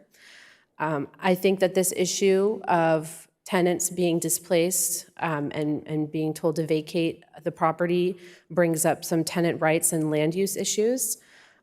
So I had a couple of questions for the city attorney.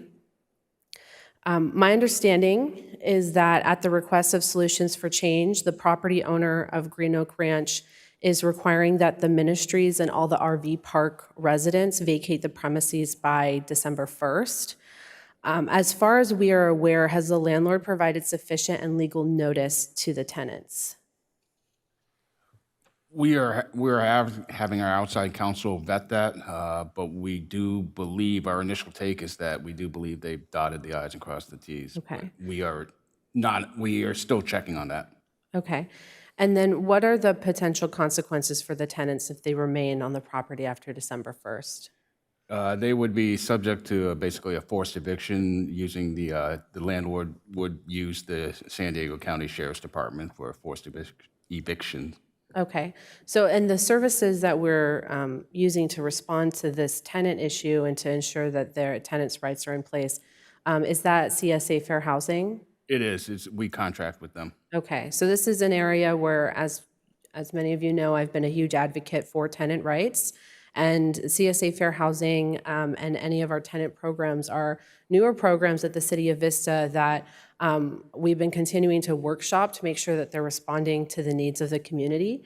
And have we had a clear determination from the folks at CSA Fair Housing that the tenants are being treated in accordance with the law? We're still waiting for an affirmative decision from CSA, but they are reviewing the case. Okay. I understand that these things can take some time, so please let us know as soon as possible when we get their legal update on that. But so far, what causes us to say that it's likely to be legal? What's the information that we have to indicate that it's illegal? The eviction notices were served as a 60-day notice, which generally is the upper threshold for eviction. So it would seem, of course, pending CSA's determination that it is a just eviction.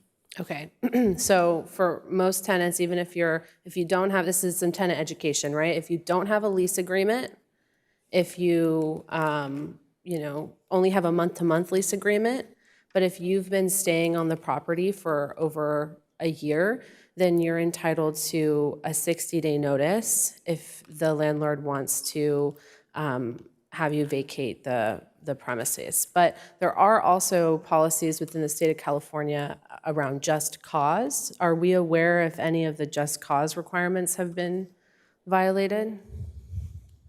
Not that I'm aware of. Okay, so I would be, really urgently asking our staff to work with our service provider to make sure that we have a definitive answer as to whether or not the tenants are being treated in a legal way.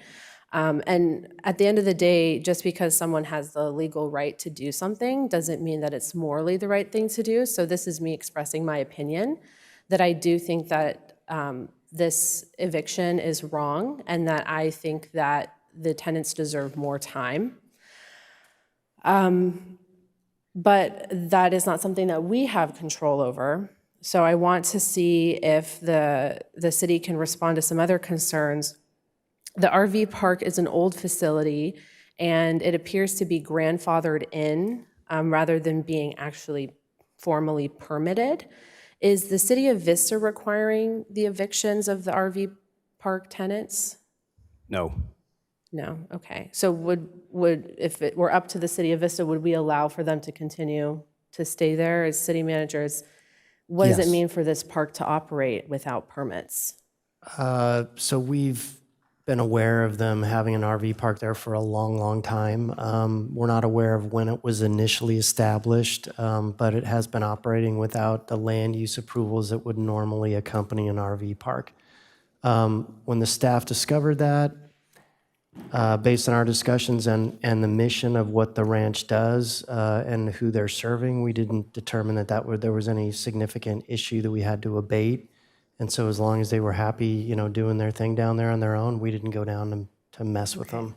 Thank you for clarifying that. So we have no interest in bothering the residents of the RV park, and the city of Vista is not requiring those people to be vacated.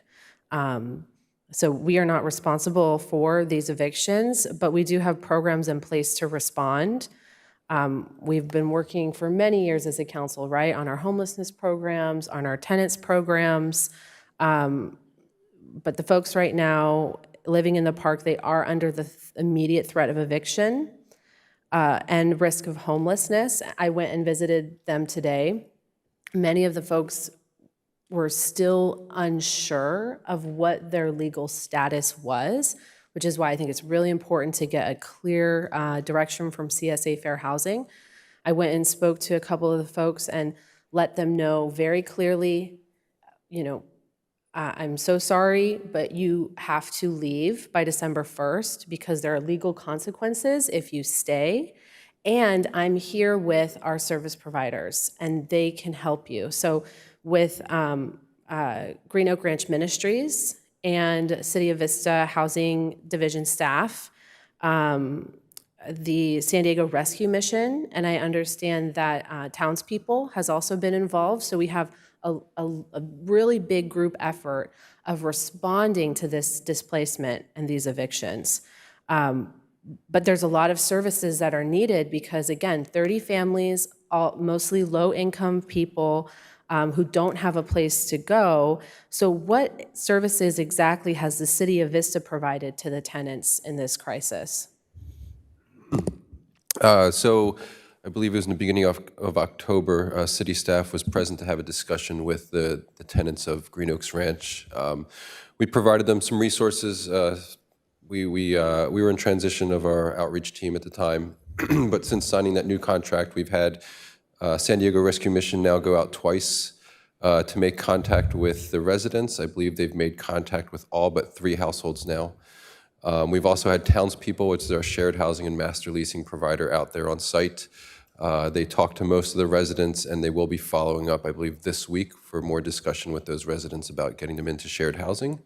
And I believe Hannah Gailey also has some resources that she's been working on providing residents there to keep them housed. Okay. So I did speak to Hannah today when we were all out there together, and it sounds like wherever it's possible, Green Oak Ranch Ministries is helping folks to transition over to the land that they own and occupy. But the eviction is still in place for the current RV park. So there's maybe limited space. And despite our best efforts, there are still several people who don't have a plan. I'm glad to see that after our brief visit today, there was still some work that San Diego Rescue Mission was able to do with a number of the tenants there. One of the things that really concerned me, and I want my council to know this, is that there was a number of households of people who have disabilities, which makes it particularly challenging for them to find an alternative. What does staff need right now to best be supported in providing services for these folks? And are there any gaps in resources that the council may consider? We did just have a previous discussion about rental assistance and rehousing. Could you speak to any gaps that you see? So I think it would be, if we had Carla here from San Diego Rescue Mission, we can get a little bit more information on income levels. It really determines, people's Social Security, retirement, and any other benefits they may have. So I wouldn't be able to speak to their specific needs. I would say historically, we often have people that are disabled that are on fixed income, and not only is fixed income an issue, but they would have to find a place that would be appropriate for their disability. So often people have physical disabilities, which require places that have elevators that are ADA compliant, and that also adds intricacies to finding them new housing. I would say there are some things that the county has done that we could take a look at. Shallow subsidies, for example, to support people that are spending over 50% of their income on housing. Obviously, most of them are going to be seniors or people on fixed income. That might be something we could look at and maybe ask the county to see how that's been going. I think that they're doing a 3 or 5 year pilot. They've now had 2 windows of opportunities. The second one just closed, I want to say, about 2 months ago. So we can definitely look into that more. Okay, and so this type of program that you're describing of a rental subsidy for people on a fixed income, that's not something we have in place now, and it might not be an intervention we can offer to the residents at this time. Correct. We do not have anything in place. It would take time to develop this. Okay, so thank you for that feedback. Perhaps that's something we can do as a prevention for this type of crisis in the future. Our goal is definitely to prevent homelessness, and that might include relocation. The RV park residents are urgently relocating, but many are finding that the high costs of living and the lack of RV parks and other affordable housing options is insurmountable. I want to say thank you to Green Oak Ranch Ministries for accommodating as many people as you could. And when I spoke to Hannah today, she let me know that Green Oak Ranch has additional property that may be available for RV park use. So to the city manager, I'd like to know what opportunities does this council have to provide spaces for RV park tenants? So the Green Oak folks and Solutions for Change have to go through some land use approvals with us to accommodate their moves on both sides. The ministries, I understand, are moving into the existing facilities. If they want to move things around or change it or accommodate RVs, they'll have to come back to us and go through a planning approval process. I'm fairly certain that we can make that work under the parameters of the existing zoning because it's fairly broad.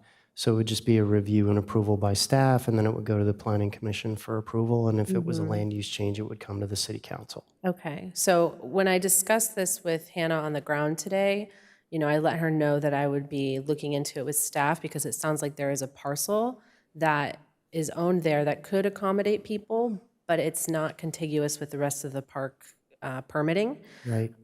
So I would love to support their ministries by making their zoning contiguous so that they can really do all of the programming that they would like. However, that's not something that we can do immediately. Is that correct? Right, there's a process we'd have to go through to rezone and redesignate their property that requires planning commission approval. Okay, so again, for my council, certainly not an immediate action that we can take. I've become quite disheartened that there is no immediate action outside of all of the effort that we're putting towards diverting folks away from homelessness. There's very little that the city can do in this immediate moment, but I think that if we are planning ahead, I would like to see us do something with the zoning to allow for these types of housing options. And I also want to make it clear and maybe get clarification from the city attorney. My understanding is that if the city or the county had bought this property, that we would have been required to pay relocation costs to tenants. Is there any such requirements that exist for the property owner now? And what is our ability to dictate such requirements? There's no requirements now with the private party purchase that I'm aware of, and I'm not aware of any law that allows us to dictate that at this time. Okay. Is that because we are not able to under the state of California, or is that something the city of Vista could do, require reallocation? I'm not aware of any law that would allow us under the state of California to do that. So the city of Vista wouldn't be able to implement a policy that would require that reallocation fees are covered. We wouldn't be able to implement that? It's possible for a comprehensive, not as a one-off for this for Green Oaks, but as a potential comprehensive, we could investigate that. Okay, so it sounds like we have a couple of opportunities for our city to take action in response to this issue, but there might not be anything we can do outside of providing services, which we're, again, our city staff is providing services, our SD Rescue Mission, townspeople, the folks at the Green Oak Ranch Ministries are helping, right? There's a lot of folks that are trying to right this wrong and to make the situation better. But I ask that my council in the future, as we're having future discussions, please consider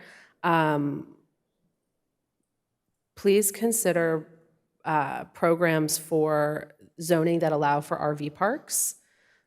Is that something that's going to come before a city manager in the general plan update, or is that an item that I can bring forward independently?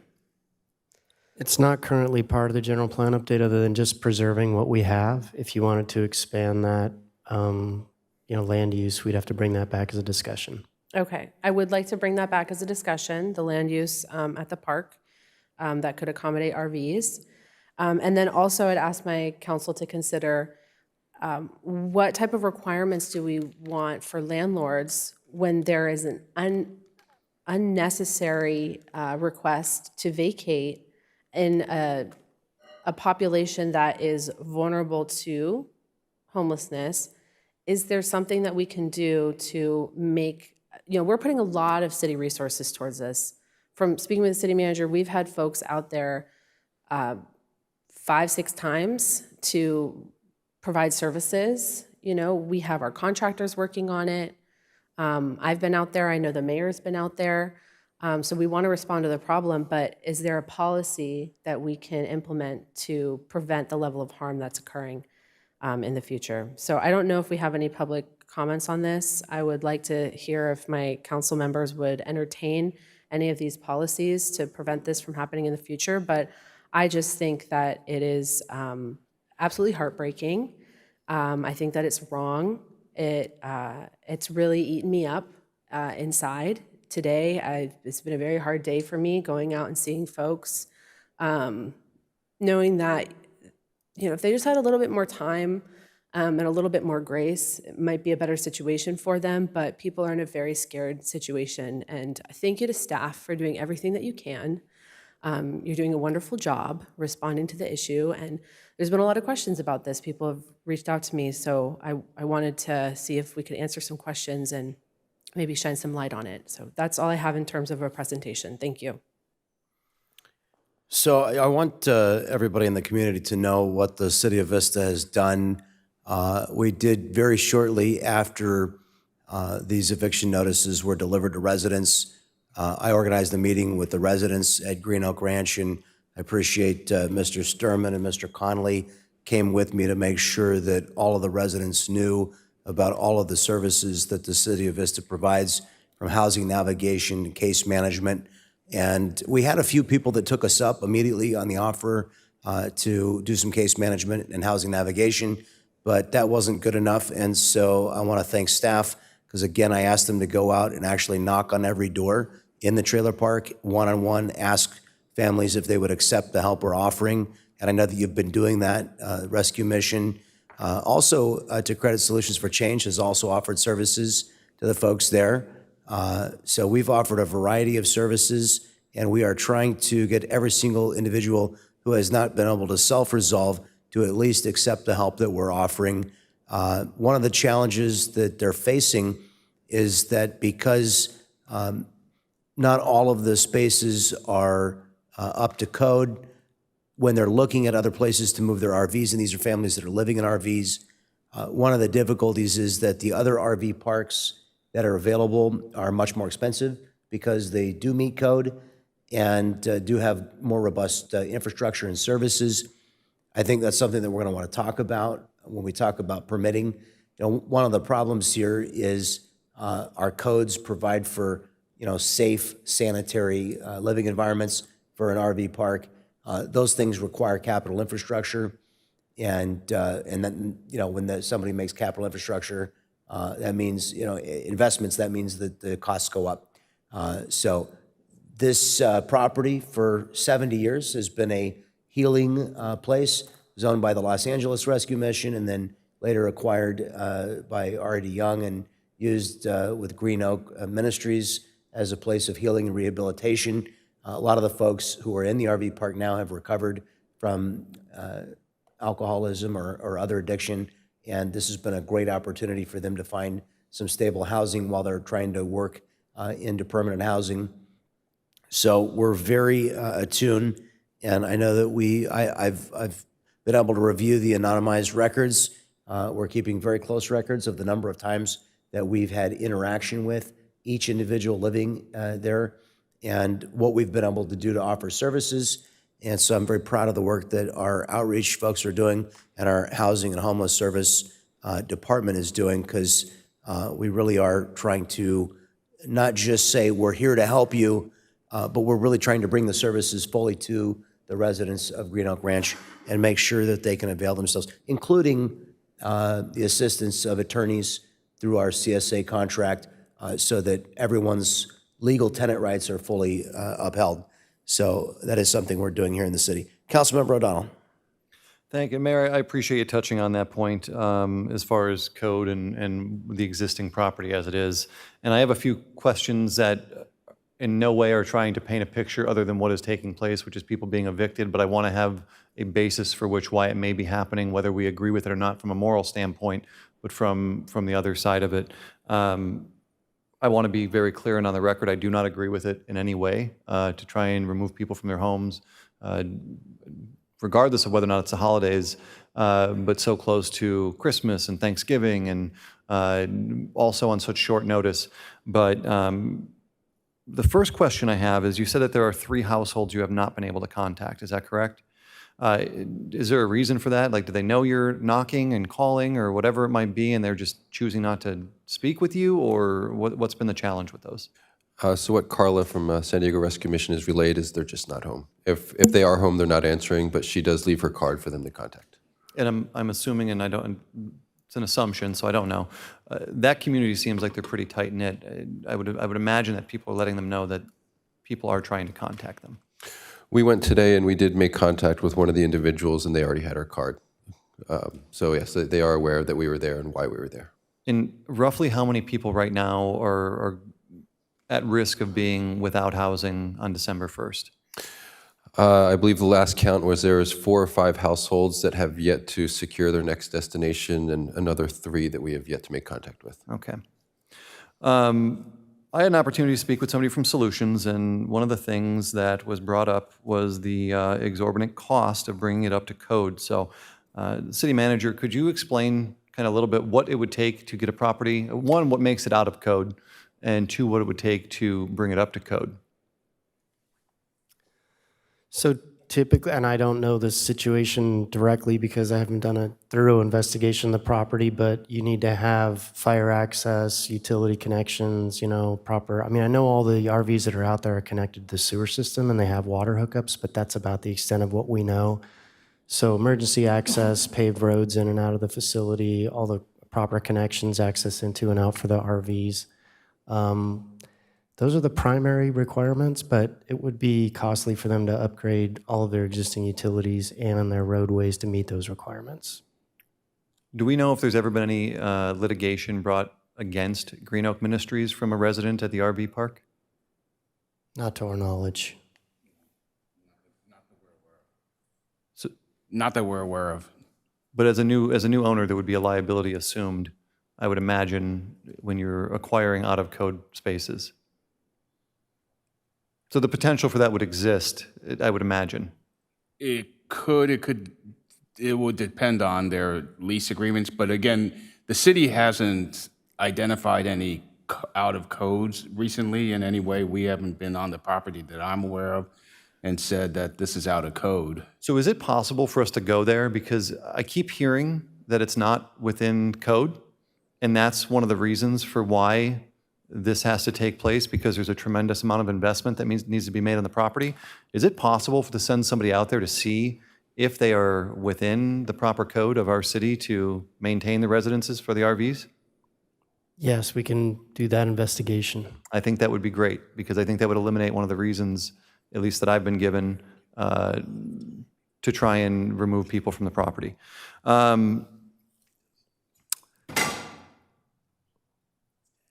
I know I've been on this property a few times. I've toured the entire thing. I would have a hard time believing that the majority of the existing structures would pass inspection for anything. There's going to be whatever takes place on this land, there's going to be a tremendous amount of investment that needs to be made. Are there anybody living in the structures on that property outside of the RV that are being evicted or served notice to leave? Not to my knowledge. The only other residents might be the residents of the rehabilitation center, but I don't believe they're being evicted, no. Could I offer information? From my conversations today, it seems as though Green Oak Ranch Ministries and all of their subtenants, which would be the RV park residents, are being expected to vacate. So the staff who are a part of the ministries who do live on site in staff housing, I've heard from them that they're also having to move essentially across the pond. Do we know if prior to the sale by the Green Oak Land Board, if there was ever communication put out that there was potential that this may occur?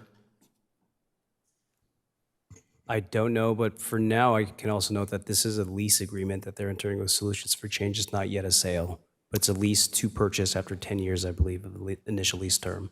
And I'm assuming under a legal standpoint, even under a lease, they can remove people from that property.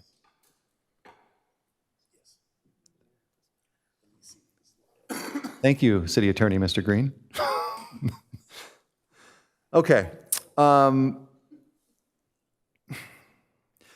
This is really an unfortunate situation, and I really appreciate Councilmember Melendez, or Deputy Mayor Melendez, for bringing it forward. I've had a lot of residents reach out to me regarding this. I've had people that don't live on the property reach out to me, especially in the adjacent community of the people that fought so hard to stop the county from acquiring this land. They share the same outrage I think a lot of people do in the idea that people may be made homeless or at risk of not having shelter from an entity or a group that is actively trying to prevent that very situation from taking place.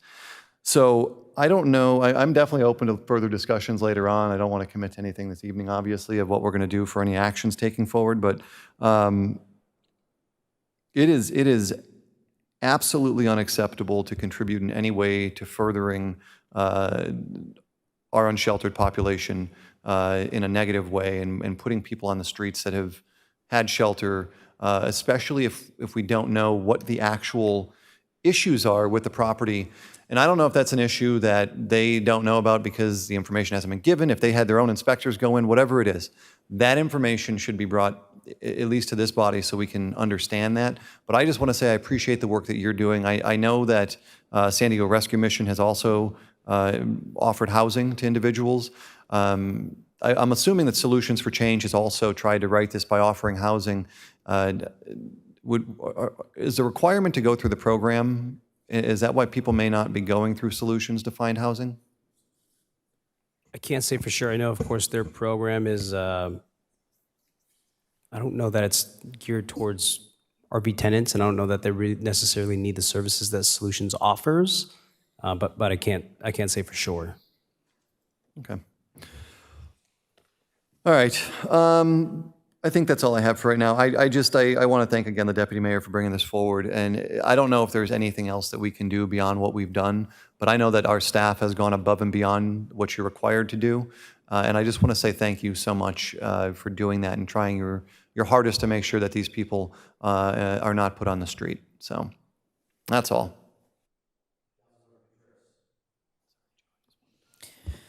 Yeah, I mean, I share in the sentiment of frustration and outrage and sadness. I am supportive of when, we move forward, helping with the zoning issue. I am supportive of policies for prevention, for us to continue to really provide a more holistic and robust prevention system here in Vista. And if I have just a hypothetical question, if tomorrow folks were wanting to move their RVs onto the other piece of land, is there any kind of emergency allowance that the city can make for that? We have looked into this from a legal standpoint. The answer is no. However, we are working with the owner to try to consider all options, and we will exercise as much flexibility as we can and provide as much time as we can before we need to, comply with the code. So we're working with them and trying to be flexible, but at some point, we're going to have to resolve the situation.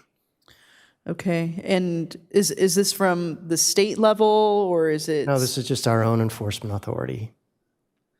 So we don't have an existing complaint with this mobile home park. We're not down there investigating Right. it other than Councilmember O'Donnell's request. And so if they need to move people within the facility, we'll try to help make that happen so no one gets tossed out on the street, with the expectation that there's a long-term plan that will get them into some more permanent housing. Right, yeah, so that's just what I'm wondering, if folks are ready to. If the question is, can we do that? Legally, no, but we are going to do what we can to help them. Okay, and legally, what's the time frame to be able to just rectify the situation? We have to wait on an application from the applicant, and it has to go through our planning process, so that could take, several months. Okay, are we talking about like 6 months at fastest? That's probably the soonest it could happen. Okay. And if, I know we haven't declared an emergency, a homelessness emergency, would that have any bearing on this?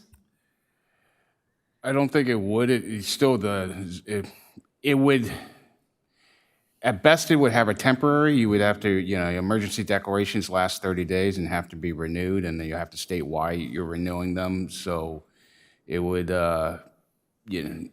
it's possible, but again, the land that they're trying to move to would have no hookups. They would have nothing. It would basically be allowing RVs to use city, in the city, which is, banned. RV use is banned on, so it's possible. but I wouldn't say it's just not a long-term solution. Right. I'm talking about extremely short-term ability to do that. And if there is the potential, which this is something, if you could look into what an emergency declaration would allow us to do, obviously there's not enough time. December 1st is going to be here right around the corner. But I think it's worth taking a look to see if there's any kind of legal framework with an emergency declaration that would allow us to have a little bit more leeway. So that would be my.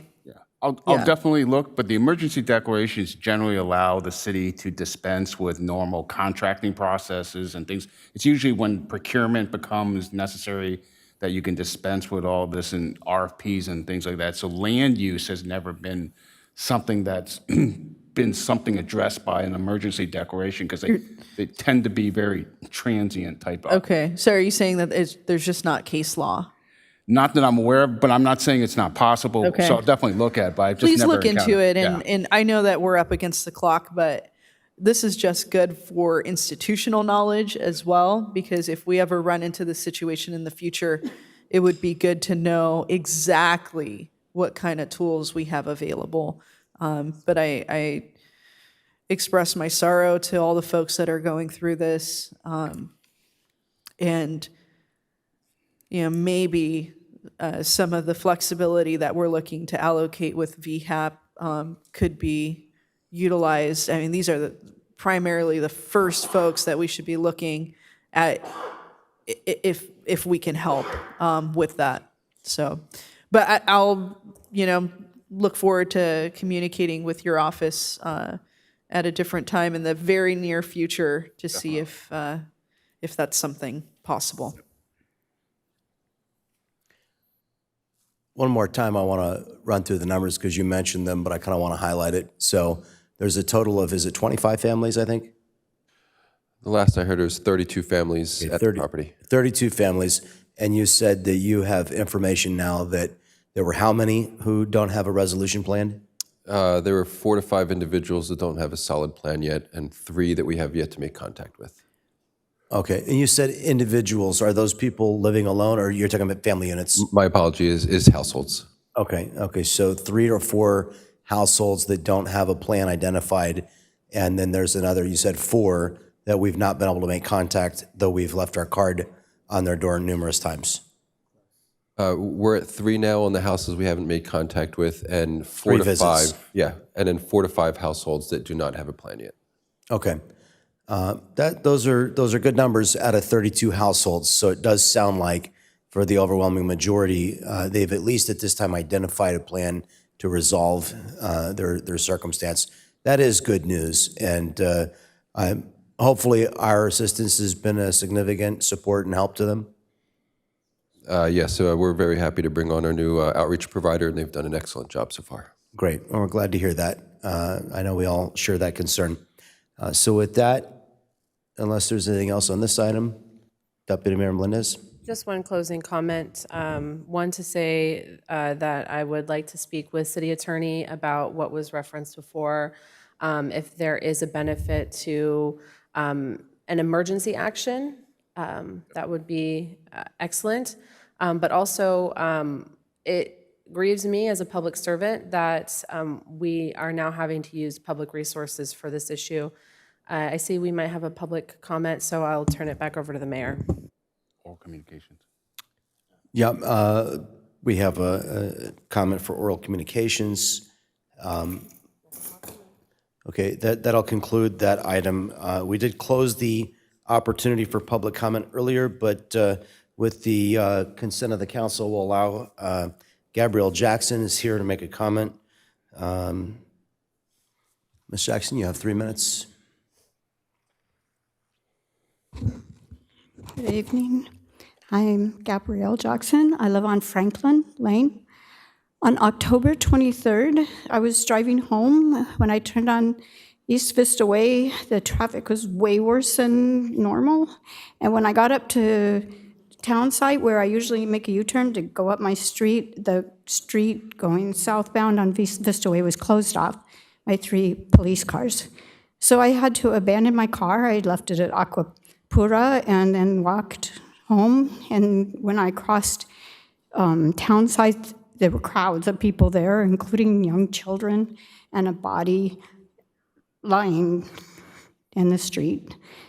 So the people that were there seemed to be bearing witness to the loss of life that happened. So I know you are all aware of the dangerousness of this intersection, because I know that Councilmember Green brought it up as a place where it would be a good idea to put a stoplight. It's particularly concerning because it's the way that many students who go to the middle school get home from school. So they're walking up and down the street, and it's really, really dangerous.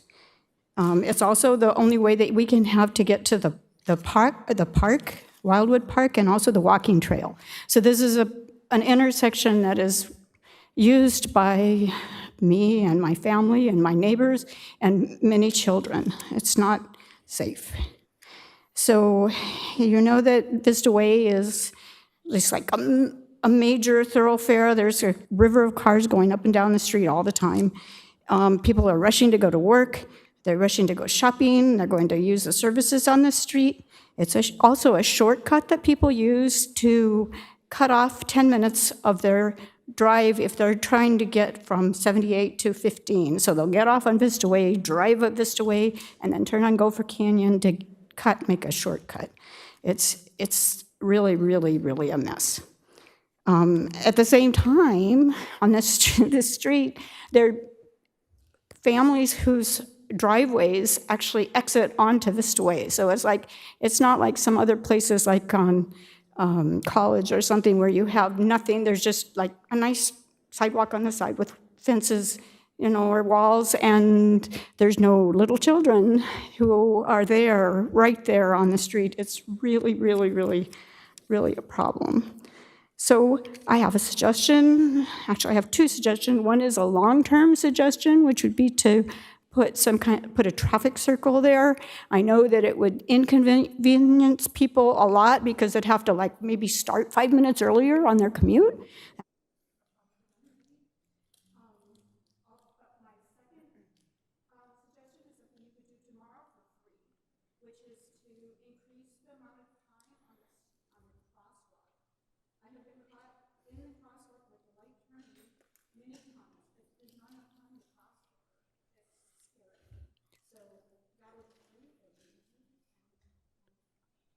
Thank you, Ms. Jackson. I do want to let you know that we do have a crosswalk planned at Franklin and East Vista Way that will be completed within the next year. So, and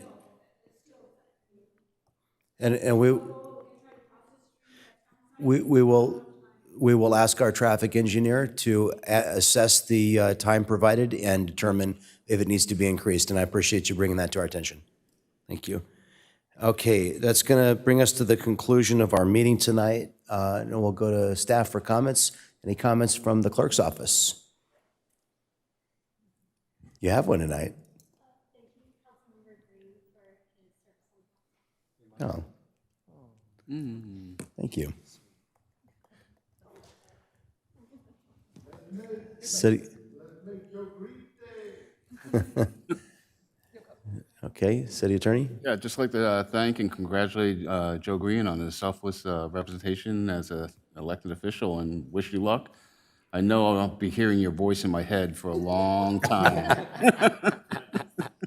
City Manager Conley. Thank you. I echo that. I appreciate everything you've been able to accomplish with us over the 8 years you've been here.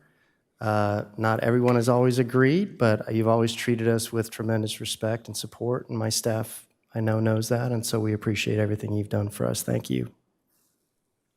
Councilmember O'Donnell. Good riddance. No, I'm just kidding, Joe. I'm gonna get to Joe Green in a second. Just two reminders. One is for we love to support small businesses.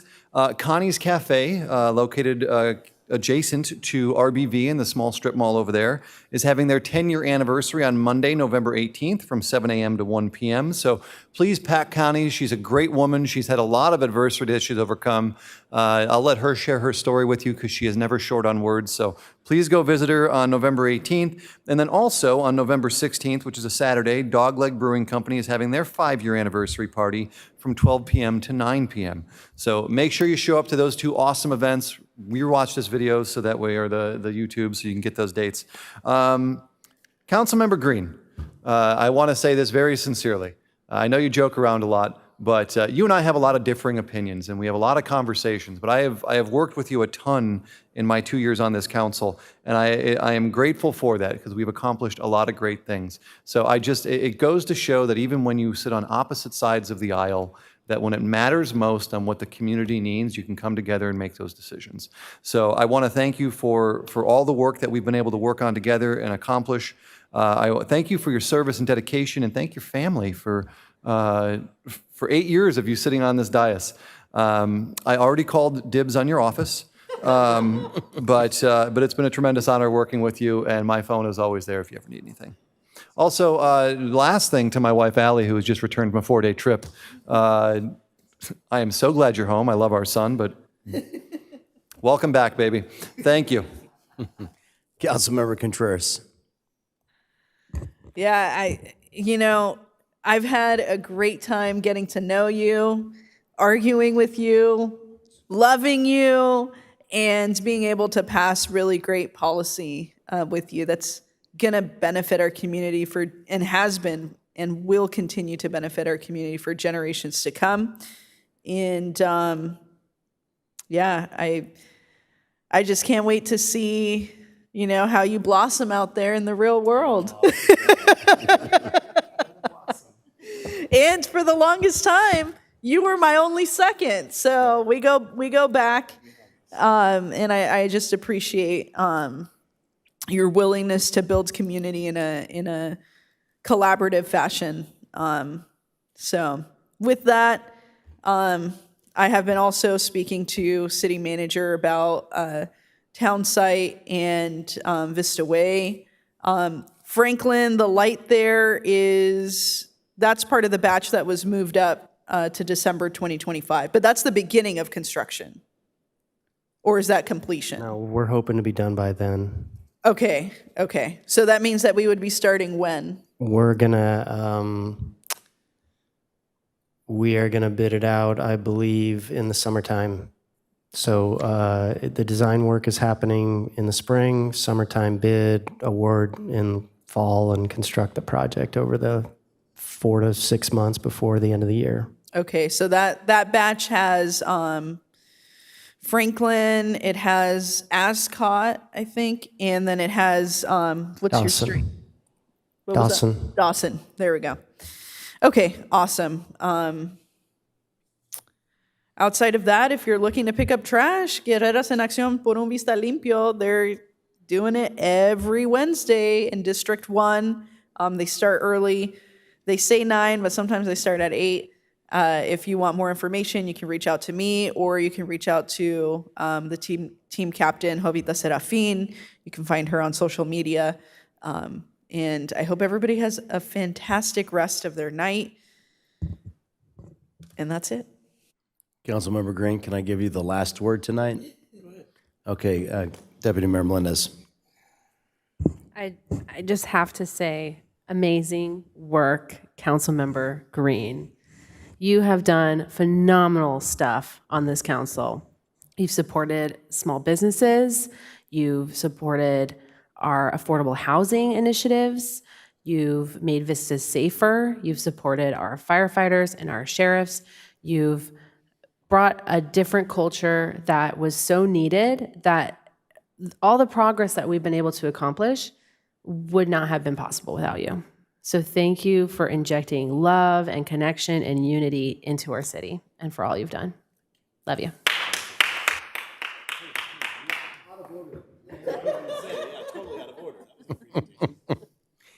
A couple of quick things here. Don't miss Jingle Terrace Live, December 6th through the 21st.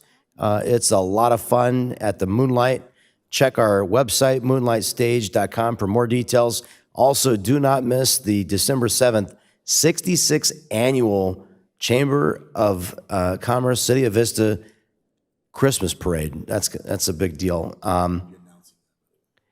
And this is our last council meeting before Thanksgiving, so we want to wish everybody a happy Thanksgiving. Councilman Green, you and I have definitely not always agreed on everything, but we've agreed on a lot, probably way more than we disagreed on. You heard it here, Joe Green is fiercely independent. He doesn't hew to one side or the other.